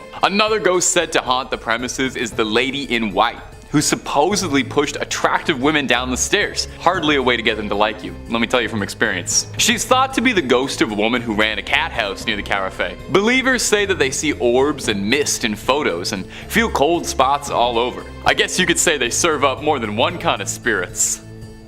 I'll see myself out. I'm sorry, that's not my best work. If you're ever in Houston and looking for a bit of spooky ambiance, definitely check out the Cafe and all of its otherworldly guests. Just make sure to tip your ghost about 15%. Coming in at 3, Droop Mountain Battlefield. On November 6, 1863, the Battle of Droop Mountain occurred in Pocahontas County, West Virginia during the American Civil War. Confederate forces engaged but failed to prevent Union forces under General W. Averill from a rendezvous with other Federal troops in a joint raid on Confederate railways. Droop Mountain was one of the largest engagements in West Virginia during the war and essentially resulted in the Confederate collapse. The battlefield site is now preserved and administered by West Virginia as a state park, and the unknown Confederate dead are buried in the Confederate Cemetery at Lewisburg. A wooden observation tower, hiking trails, and picnic tables mark the grounds where the Civil War soldiers fought, died, and some say still remain. Many visitors have reported sounds of galloping horses and sightings of the ghosts of headless Confederate soldiers, as well as one soldier lying asleep against a tree. Coming in at 2, Lake Shawnee Amusement Park. In the late 1700s, the Clay family moved to West Virginia, which is presently known as Mercer County. The Clay family, comprised of Mitchell and his wife, settled on an 800-acre farm and raised 14 children. However, in 1783, tragedy struck while Mitchell was out hunting. A few members of the Shawnee tribe killed 2 of the Clay children and burned another at the stake. In retaliation, Mitchell hunted down a handful of Native Americans and killed them. The land in turn became unoccupied for years, up until the early 1900s when Conley T. Snyder purchased the land and built a small amusement park on it. However, the amusement park had just as unfortunate luck as the Clay family. The park featured a Ferris wheel and a swing ride and was popular among locals, particularly families of coal miners who resided in the area. In the early 1950s, a young girl on the swing ride was killed when a truck delivering sodas accidentally backed into the ride, striking her. Another child also drowned in the swimming pool, which was subsequently filled in to prevent further accidents. During its operation, at least 6 people died at the park, which resulted in the park ultimately closing in 1966. In 1985, Gaylord White, a former employee of the park, purchased the land with plans to reopen it. It happened for a brief period, that is, before the park closed again after a 1988 archaeological dig uncovered numerous Native American artifacts, as well as human remains on the property that had been buried prior to the arrival of the Anglo-European settlers. In total, 13 skeletons were uncovered, mostly of young children. Perhaps the property is cursed, or perhaps it's just a series of unfortunate events. Who knows? But one thing is for sure, it is one of the most haunted places in the entire world. And finally, coming in at number 1, the Trans-Allegheny Lunatic Asylum. The Trans-Allegheny Lunatic Asylum, also known as the Western State Hospital, was a Kirkbride psychiatric hospital that operated from 1864 to 1994 by the government. Originally built by Richard Andrews, it was constructed from 1858 to 1881 and was originally designed to hold 250 people. However, it became overcrowded in the 1950s, with the hospital housing 2,400 patients, resulting in it being forcibly closed in 1994 due to changes in patient treatment. Following its closure, it was then purchased by Joe Jordan in 2007 and is open for tours and other events to raise money for its restorations. During tours of the facility, witnesses have reported doors slamming, shadowy figures, and even blood-curdling screams from within the building walls. The asylum has garnered such a spooky reputation it has appeared on shows such as Ghost Stories, Ghost Hunters, Ghost Adventures, and Paranormal Lockdown. It was also featured in Bethesda's 2018 video game Fallout 76 under the name Fort Defiance and acted as a base for the Brotherhood of Steel, one of the game's main factions. Coming in at number 5, we have Westmark Fairbanks Hotel. Starting off with the Westmark Fairbanks Hotel, located in downtown Fairbanks, Alaska,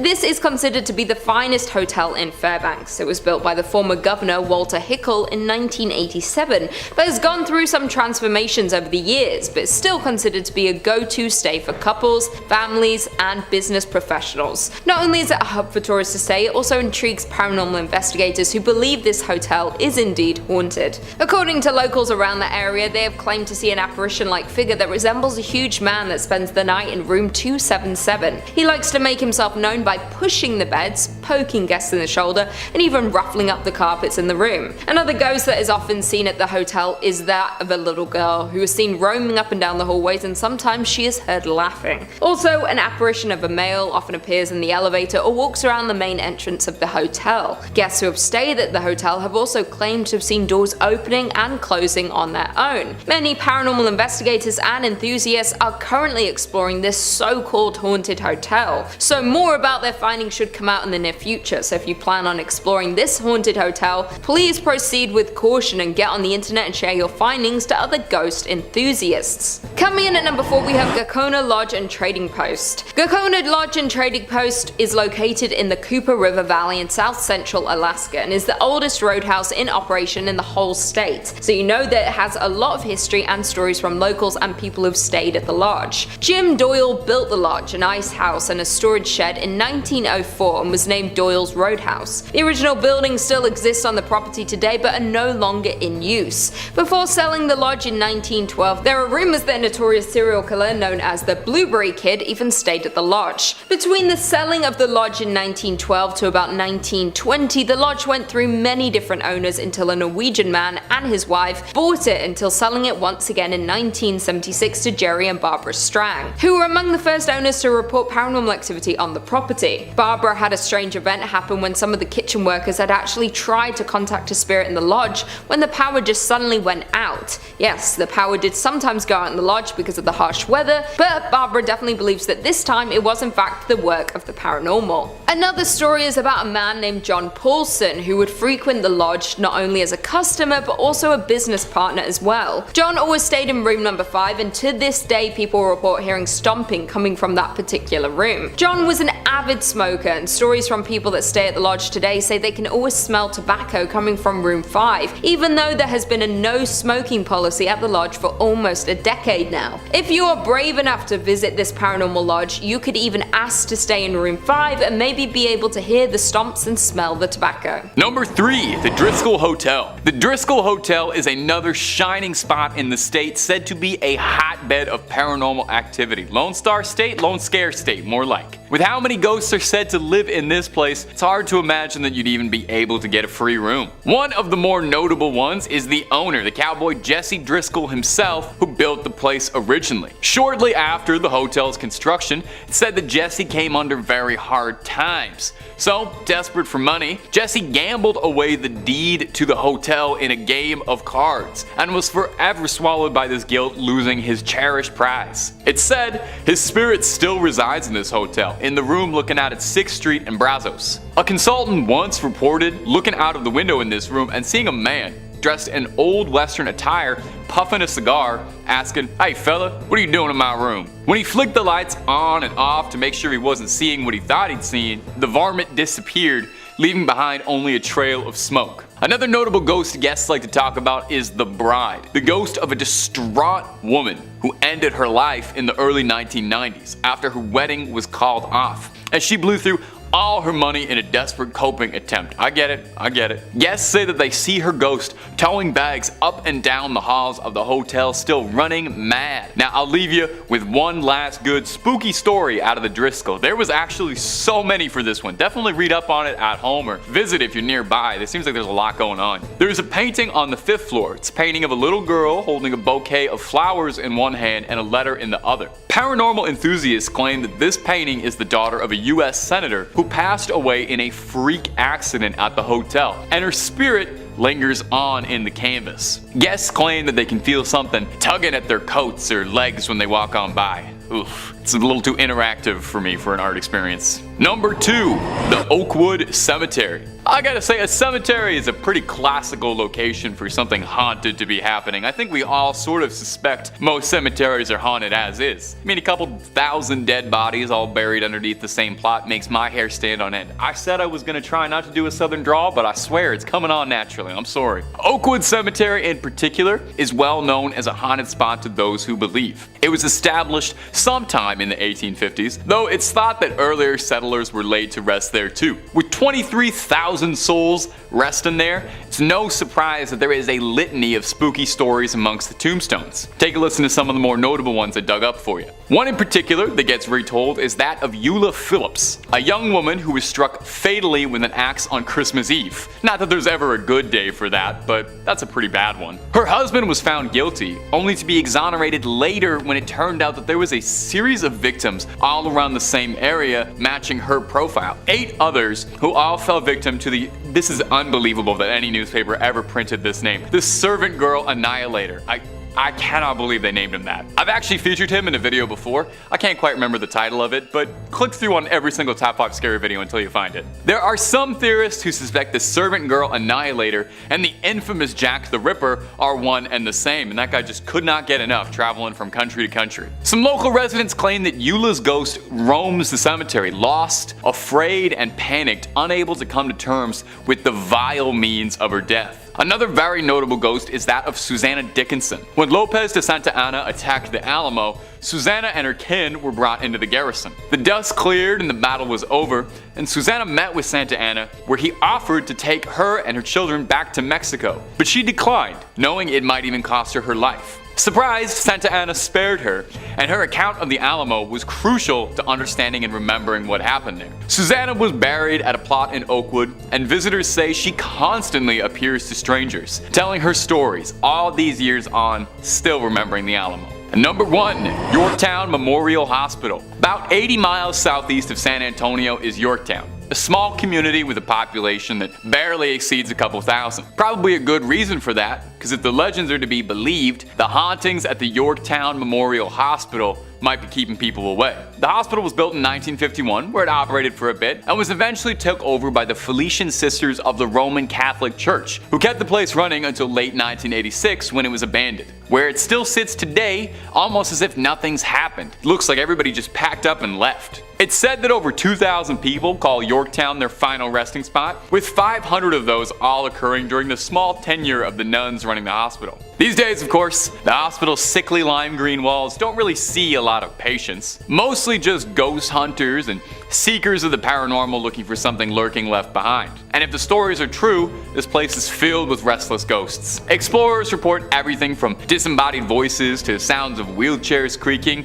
mysterious flashes of lights, orbs, mists, cold chills, you know, the usual who's who greatest hits of haunted spots. Now, you don't even need to be told this place is haunted to worry about it. I mean, just look at it. The place looks like it's straight out of Silent Hill, down to the rusted pipes and leaky hallways, but don't fret, no, there are ghosts. One in particular is that of a late surgeon, one Leon Norierski. He was infamous around the hospital for his sloppy handiwork, and was said to have lost a number of patients in his time, and his spirit as such has been cursed to wander the facilities endlessly. Keeps writing terrifying messages on the wall, but no one can read them because he's a doctor. That's not my best work. I'm really sorry.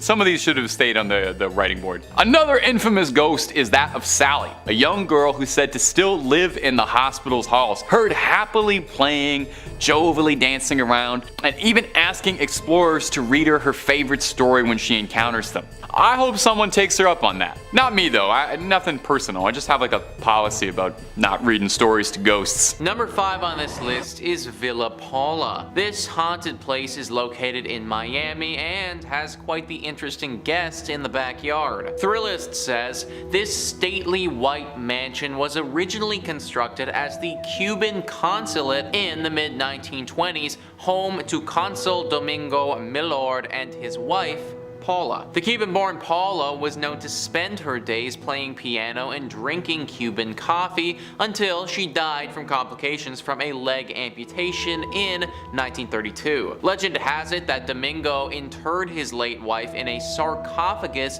laid in the backyard. The sarcophagus is still there now, covered by ficus tree roots and nearly impossible to reach. Whether or not it actually contains her mortal remains is debatable at best, but reports of her ghost persist. It's said her ghost is in different rooms there, says History Miami's Dr. Paul George. People who've lived at Villa Paula since have had existential kinds of experiences. Among them, phantom coffee smells and piano playing, a one-legged woman roaming about as well. So there is a literal sarcophagus just chilling in this person's backyard. Can you imagine having that just show up on the house listing? I'd be like, no, we are not okay with that. I'm kind of surprised that no one has gone to go deal with the sarcophagus before. I mean, you can't just leave this thing down there like that and expect the ghost to just go away. I would imagine that Paula's spirit is probably tied to the sarcophagus, and in turn it's tied to the area. Granted, I do kind of understand why no one wants to dig it up. Think about all the crazy stuff that's happened with the pyramids. You dig up this sarcophagus and you might end up being cursed for life, which is obviously something that nobody wants. But now we're left in this awkward place where we can't get rid of the ghost, but at the same time can't live here either. That's why I'm recommending to all of you watching, just avoid Villa Paula altogether. Number 4 on this list is the Blue Anchor Pub. So this is an interesting one because this pub didn't actually start in Florida. Thrillist says this pub was built in 1840s London during Jack the Ripper time, so it should be no surprise that it's haunted. The story goes that the bar was raised in London, but its wooden interiors were sent to New York City and then onto this sleepy Florida town in 1996. Little did anyone know that the pub's original elements came with the ghost of Bertha Starkley,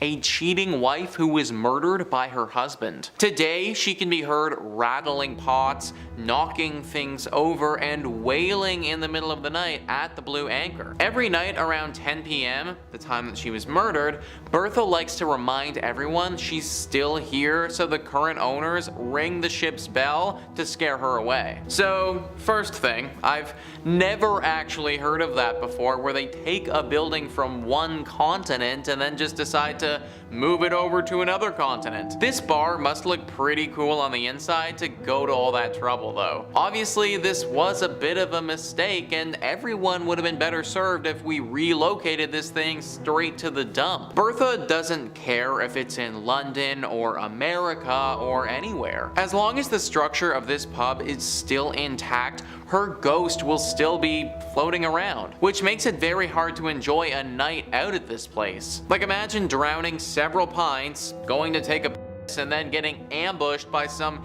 1800s ghost in the bathroom with your pee-pee hanging out. Like, I don't know if I'd ever be able to recover from that, folks. Coming in at number 3, we have Van Gelder Hotel. This is another hotel on our list, and it's the Van Gelder Hotel, which is another very old building known for paranormal activity due to the many people who have visited and even locals. The hotel was built in 1916 in downtown Seward, Alaska. It originally was built as an office building, but then was converted into apartment buildings and then finally into a hotel. The hotel hasn't changed much since when it was built, just small touch-ups and interior changes have been done to keep the authentic feel of this very old hotel. The most popular ghost story from this hotel is that of Fanny Guthrie Bayham, a woman who died in this hotel in the 1950s and is said to haunt room 202. She is described as a younger woman who has long blonde hair and wears a blue dress. Fanny is one of many ghosts that haunt the hotel, but the only one that can actually be identified. It is believed that Fanny was shot in the head by her drunk husband one night, and she still roams this hotel to this day. An eyewitness account who was staying at the hotel in 2001 remembers that one night at 1:21 a.m. she was awoken to the whole building shaking and heard someone running up and down the stairs.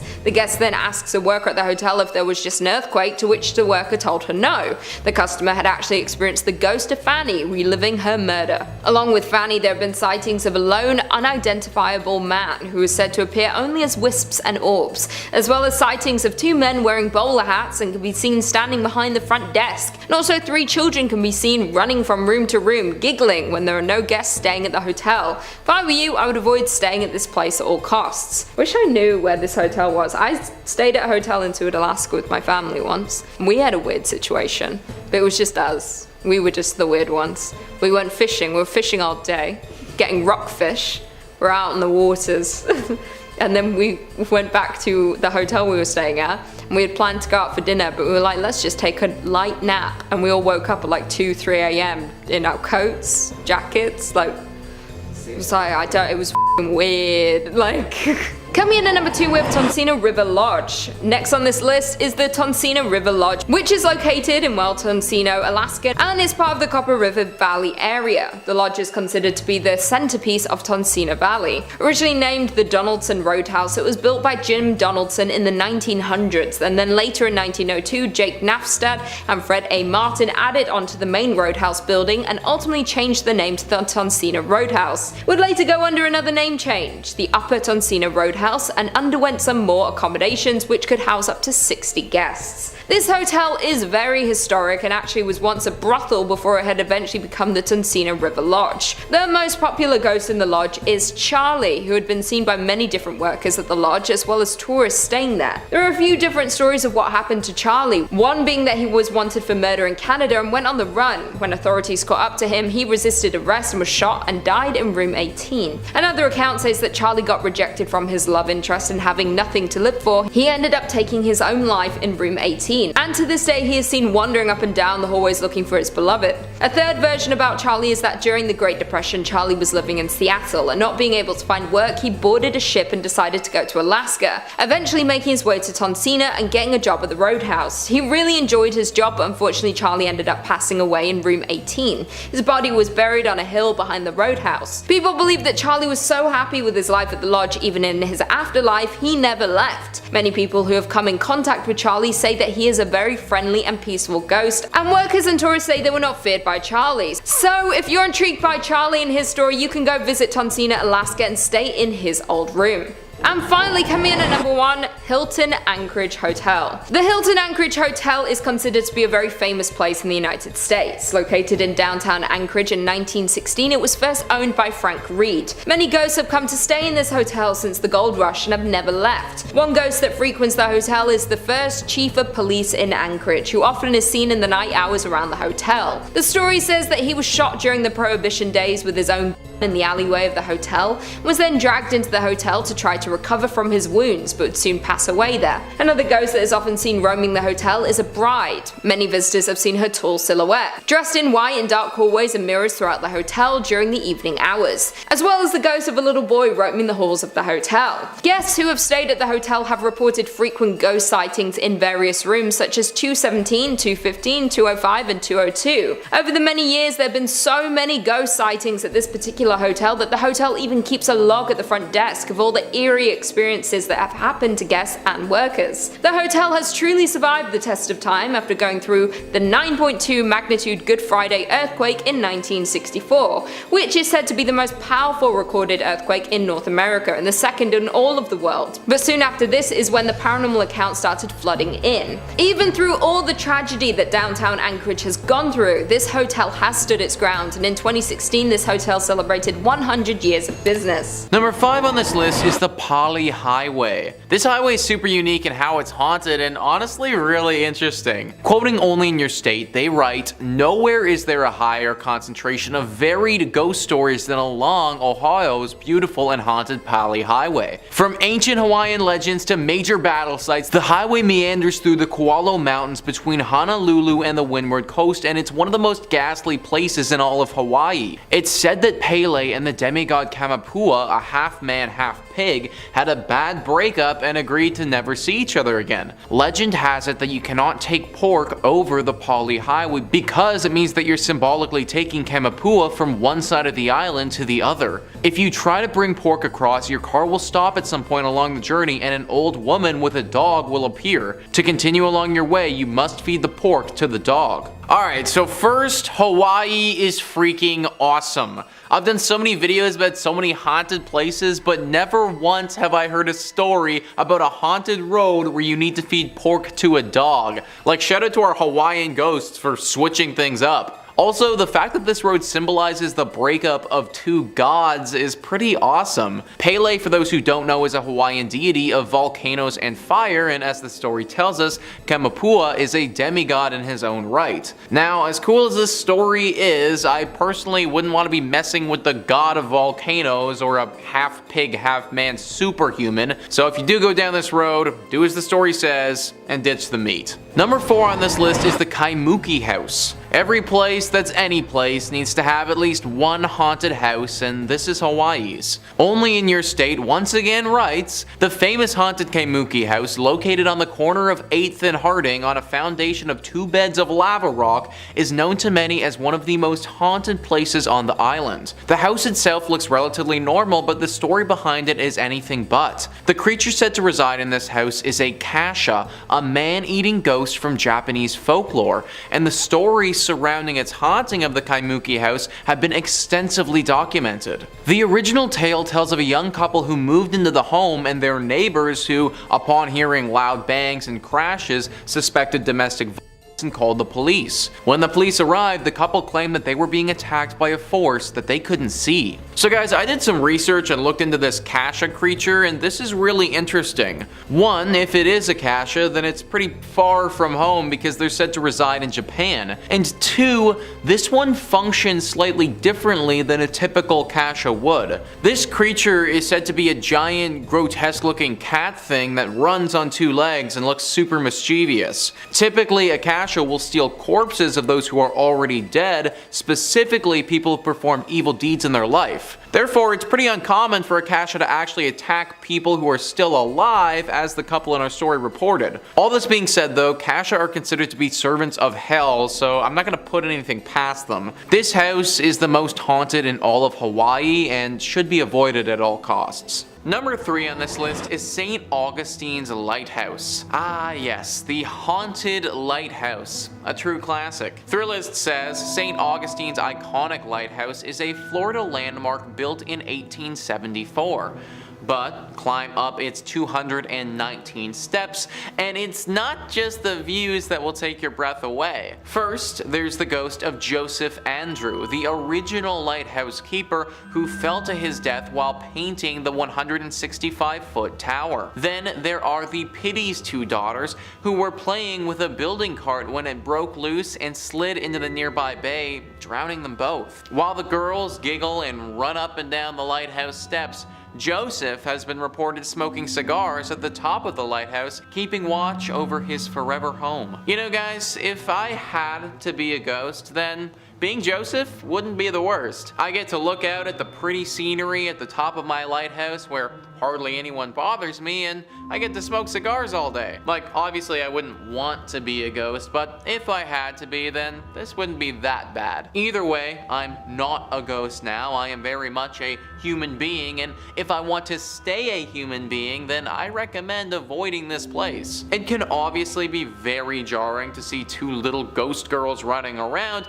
and even though all of these ghosts are supposed to be pretty chill, we know that the paranormal can be unpredictable. I'm sure that there are tons of other non-haunted Florida lighthouses around if you're really pining for a good view. Number 2 on this list is Fort East Martello. If you don't like dolls, then you really won't like this one, guys. Thrillist says, if there is one rule all Floridians follow, it's do not mess with Robert the doll. The 4-foot figurine has terrorized anyone who hasn't taken him seriously since he was gifted to artist Robert Jean Otto in 1904. Otto blamed any mischievous act around him on Robert the doll, effectively coining the oft-repeated Robert did it mantra. The doll currently holds court inside Fort East Martello, where he lives inside a glass case surrounded by a constant soundtrack of haunting xylophone music. The room evokes a heavy air immediately upon entering, and the walls are papered with apology notes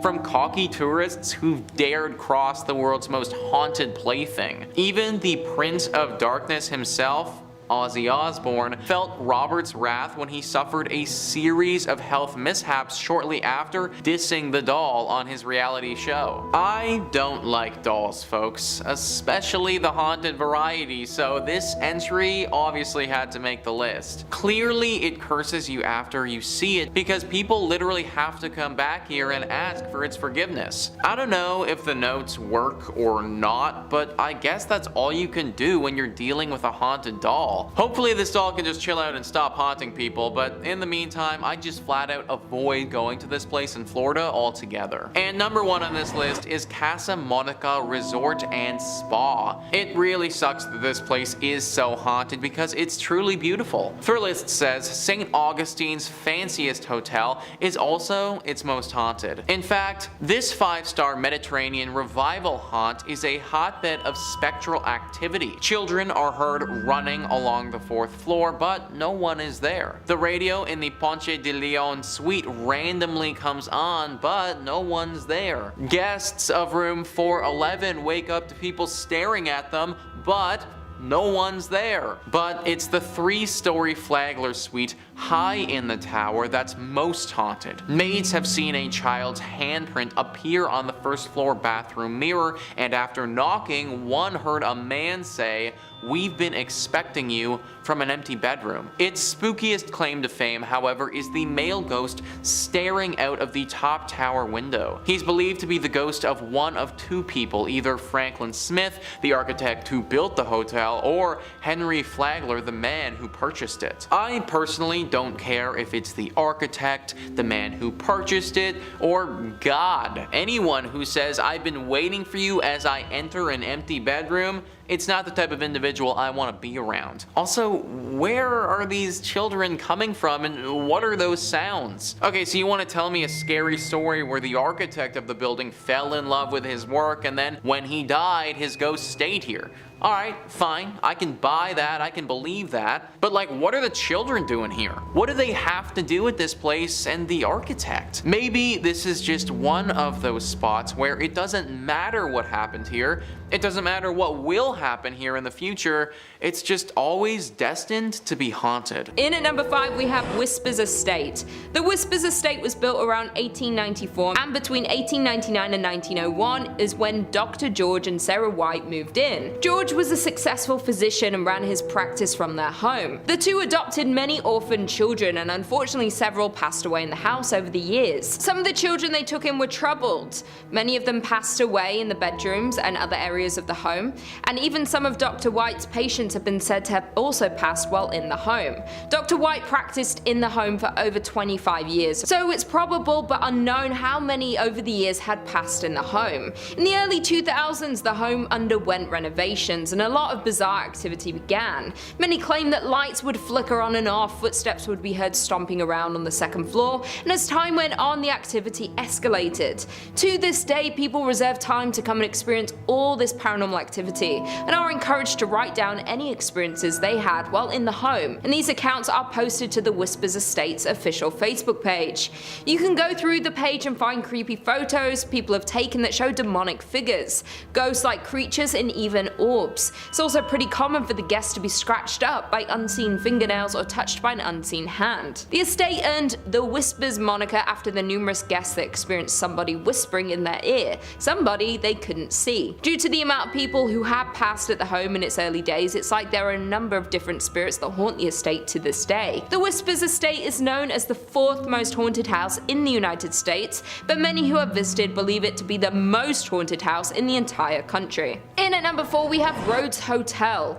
The Rhodes Hotel was established in 1893 and was named after the first owners, Clara and Newton Rhodes. The youngest child in the Rhodes family, Everett, passed in one of the second-story bedrooms after contracting tuberculosis at 18 years old. Soon after their daughter's death, Newton unfortunately died, and it's believed he had died inside of the house. After Newton's passing, Clara turned the house into a dual brothel and speakeasy. It's said that one of the ladies of the night, Sarah, still haunts her bedroom tucked behind the stairs on the second floor. After Clara's death, the family home was opened as a hotel in the late 1800s and was meant to house those flocking to East Central Indiana during the natural gas boom. It's even believed that John Dillinger and Al Capone stopped at the hotel for a stay after hitching a ride on a train to Indiana. Not only did the family pass in their home, but a preacher by the name of Lester Poor supposedly hanged himself in the attic during the time when the home was converted to a hotel. But many believe his death could have been a murder. Due to the hotel's rich history, many locals and visitors have experienced paranormal activity, and everyone in the town knew that many spirits that passed in the building still haunt it to this day. The hotel closed its doors in 1937 and the property remained in the Rhodes family hands but sat empty for more than 30 years. The hotel and its contents were eventually auctioned off and it landed on the National Register of Historic Places, and the hotel saw 3 owners before the Haleys took it over for restoration. The Rhodes Hotel was purchased by Clint and Linda Haley in 1995, and they heard rumors about the haunting of the hotel, but this didn't faze them. They were more worried about the work they'd have to do to restore the home. The Haleys claim that they didn't encounter any paranormal activity, but many find that hard to believe. The hotel was up for sale again in 20 2017 when a man by the name of Couch took it over for his charity.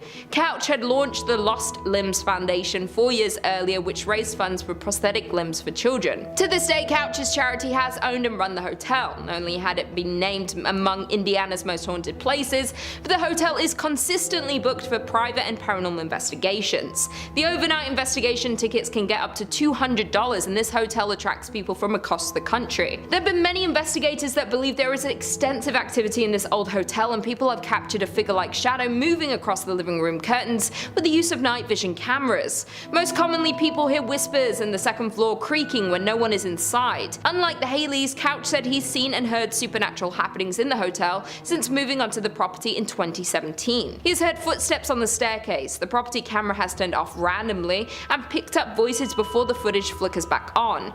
Once, while hosting an investigation, Couch said he witnessed one of many Victorian dolls left behind from a previous owner jump off of its chair. Number 3 on this list is Mackenzie State Recreation Area. It's honestly really too bad that this place is haunted because from what I've read, it's quite beautiful. 13 acres of lush Hawaiian nature by the water. Beautiful lookout spots, ironwood trees, but also a bunch of ghosts. Apparently this area has seen some horrible tragedies over the years. Murders and just other horrible things have taken place here and left their mark. The most famous story is of a couple who was recently engaged. They went out to this park and were staying overnight doing a little camping trip. For reasons unknown to the police, this couple was beaten to death and left there. This could have been by a person, or it could have also been done by a demon. Their ghosts are certainly some of the most commonly spotted, but other apparitions are also seen occasionally. It should also be noted that just general scary things happen here on the daily. Screams coming from thin air, drastic changes in temperature, the feeling of a dark aura just hanging over top of you. All of this is part of the norm at this park. And like I said, it's really too bad that it had to be this way because in pictures, this area just looks freaking gorgeous. For obvious reasons though, I can't possibly recommend going here, and I do advise you to stick to some of the other gorgeous spots Hawaii has to offer. Number 2 on this list is Kalihi Valley. The Kalihi Valley is honestly super beautiful and has some amazing natural terrain just like our park. I wouldn't want to go at nighttime though, because if you do, you may run into some night marchers. Legend says that the Hawaiian night marchers are a group of ghostly apparitions resembling ancient Hawaiian warriors. These warriors are heavily armed with spears and clubs and other archaic weapons and bang loud war drums as they march throughout the island. They appear at night with the goal of searching for their next fight and are fated to do this forever until they find it. These warriors were killed many years ago, but it's believed that a curse hangs over them and they're just forever gonna walk this island until they can defend it one final time. The problem is that nobody's really coming to attack Hawaii these days, and these warriors don't have any enemies to slay. Now, the sightings of these phantoms are honestly not as rare as you might think. Many longtime Hawaiian residents have reported having at least one encounter with the night marchers before, with some tourists even saying that they've had run-ins with them. These people are kind of lucky to be living and telling the tale though, because the scariest part about these night marchers is that your life could actually be on the line. It's widely believed that if you were to make direct eye contact with a night marcher, then either you or someone you love is gonna suffer a very grim fate. The only way to save yourself if you happen to stumble upon these warriors, as funny as it may seem, is to lie completely flat on the ground as a sign of respect. I personally don't really know why getting a face full of dirt pleases these ancient warriors, but apparently it does. If you are gonna go check out this valley, then just make sure you do it during the daytime and avoid these night marchers altogether. And finally, number 1 on this list is Kaniana Cave. This cave has seen some things, man. Only in Your State says once again, Kaniana Cave, a truly mysterious sight. This sinister story features Kamaholia, a shapeshifter who could transform himself from a shark into a man. He and his human wife gave birth to a son, Nanawa. When the son discovered his taste for human flesh, like all man-eating sharks, he disguised himself as a human in order to trick his victims. He would drag his victims into the cave and eat them. In ancient times, the Hawaiian people were forbidden from entering the cave, fearful that they would be attacked and eaten by this shark man. When residents later found out about Nanua's true identity, that he was a shark man, they captured and killed him. Today, the souls of those who died here are said to haunt the area, and according to local storytellers, Kaniana Cave is a repository for psychic energy. This is one location you just won't want to visit at night in Hawaii, or alone ever. So we got a shark into a man, into a sick killer with the souls of those who have died. No, no, no, and another big no. This cave is just way too much for anyone to be going to. Hawaii is out here striking us again with the uniqueness, which I definitely thank them for, but this one is just far too much. I personally do not want to have to deal with the dead souls of those who were eaten by a shark man, or possibly even run into the ghost of said shark demon thing. Kaniana Cave is 100% on the do not travel list and should probably just be boarded up by the sounds of it. Kicking us off at number 5, we have the St. Louis Cemetery, number 1. The first of 3 Roman Catholic cemeteries in New Orleans, this is a legendary site for ghost spotting, although you'll need a vetted tour guide to get in. Break this rule and who knows what kind of curse you'll incur. The cemetery is full of above ground tombs, which some refer to as cities of the dead. These vaults are largely from the 18th and 19th centuries, although some of the graves date back to early 1700s. Of course, with all sorts of above ground burials, one would expect to see plenty of ghosts here. Visitors claim to see manifestations of ghosts walking around, and an abundance of amateur photographers claim to have captured ghost orbs on film. Digital too. Some ghosts are more famous than others, but at the St. Louis Cemetery number 1, none are as well renowned as Mary Laveau. The voodoo queen of New Orleans, Laveau made a name for herself through fortune telling, occult studies, and herbal medicines. These days, gawkers claim to see her floating through the cemetery where she's buried, wearing her signature bright colored clothing and white turban. Guests have reported being scratched, pinched, shoved, or even coming down with sudden unexplainable illnesses after seeing her ghost. For many years, followers of the occult would visit her tomb and mark it with 3 X's, but this led to more severe vandalism and it has been refurbished since. Laveau isn't the only ghost to roam the graves, but she is definitely the most well known. Just watch your back if you choose to visit and stick with the tour guide. Next up at number 4, the Hanging Jail. The Gothic Jail of De Ridder was built in 1915. Anything Gothic has a higher chance of being haunted, it's just how architecture works. That's why the Notre Dame is so full of ghosts. That and the whole Claude Frollo situation.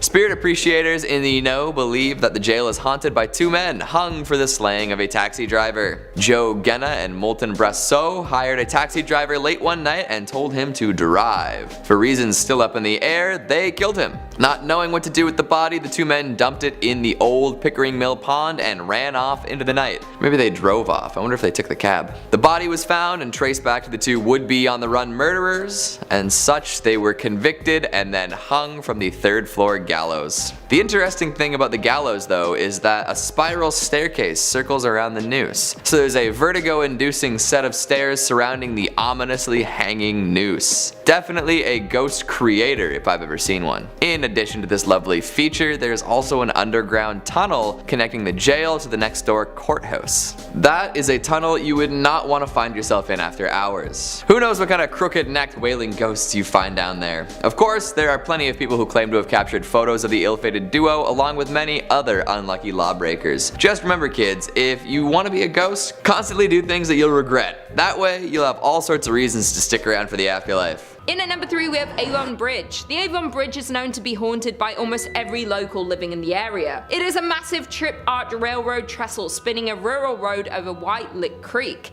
The bridge is a fascinating landmark in Hendricks County with lots of legends and history surrounding it, some more sinister than others. There are a few historical facts about the bridge that we do know. It was built in 1906 off County Road 625, was designed by W.M. Dunn, and is still used today. Many haunted stories surround this bridge and the area surrounding it. One story claims that a mother had been walking on the tracks and fell to her death. The mother's wailing could be heard when you drive under the bridge. It's common for many locals to honk when driving under the bridge in an effort to muffle her screams. Another story is that a drunk rail worker slipped during construction and was buried alive in the wet cement. The tale is that when a train goes over the bridge, people claim to still hear his moaning. Many locals say that if you go near the bridge at night, you will hear moaning and can see a ghostly figure of a ghost or even 2 or 3 at a time. If you're traveling near the bridge on a hot summer day, you may be witness to the ghost tears streaming down the concrete. Many people don't even refer to it as the Avon Bridge. It's often called the Haunted Avon Bridge because of the number of accounts of ghost sightings and constant sounds of the moans and screams heard from the ghosts that haunt the bridge. In at number 2 we have James Allison Mansion. The James Allison Mansion was built for James Allison, and it was a dream home, done in a grand design and style that exhibited James's wealth and importance. James was an important figure in the auto and plane industry, greatly helping in the development of cars and airplanes. He founded the Presto Light Company, which produced the first efficient headlight for early automobiles, and was a founding partner in Carl Fisher's Indianapolis Motor Speedway. He also started Allison Engineering Company, which evolved and transformed into an aircraft engine make known today as the Allison division of Rolls-Royce. James purchased the 65-acre estate, and he and his wife Sarah built this glorious mansion, starting construction in 1911 and finishing in 1913. The massive home had an elevator, a billiard room, an indoor pool in the basement, a breakfast room, a library, a grand kitchen, and even pumped-in ice water. 15 years after the Allisons built their forever home, James then fell in love with his secretary, and he divorced his wife Sarah in 1928. Only a month later, James married this former employee, Lucille Musset. However, James contracted a fatal case of pneumonia and died shortly after marrying his second wife at the age of 56. In 1936, the estate went up for sale, and that same year it was bought by Sisters of St. Francis of Oldenburg. The former Allison home became a home for the college's library, administrative offices, classrooms, and sleeping quarters for the sisters. There have been many things seen and heard throughout the years since it became a college. There was a girl who had drowned in the pool in the basement, and James's untimely death in the home. Both people could be haunting this mansion to this day. It's said that people who pass through a sudden accident or a bout of illness, sometimes their spirits hang around, perhaps unaware that they have died or not wanting to accept their deaths, and this is the case for both the little girl and James. The entity of a little girl is often seen throughout the mansion. There are strange cries that are heard from the basement, in the attic, and objects seem to move by themselves and can completely disappear.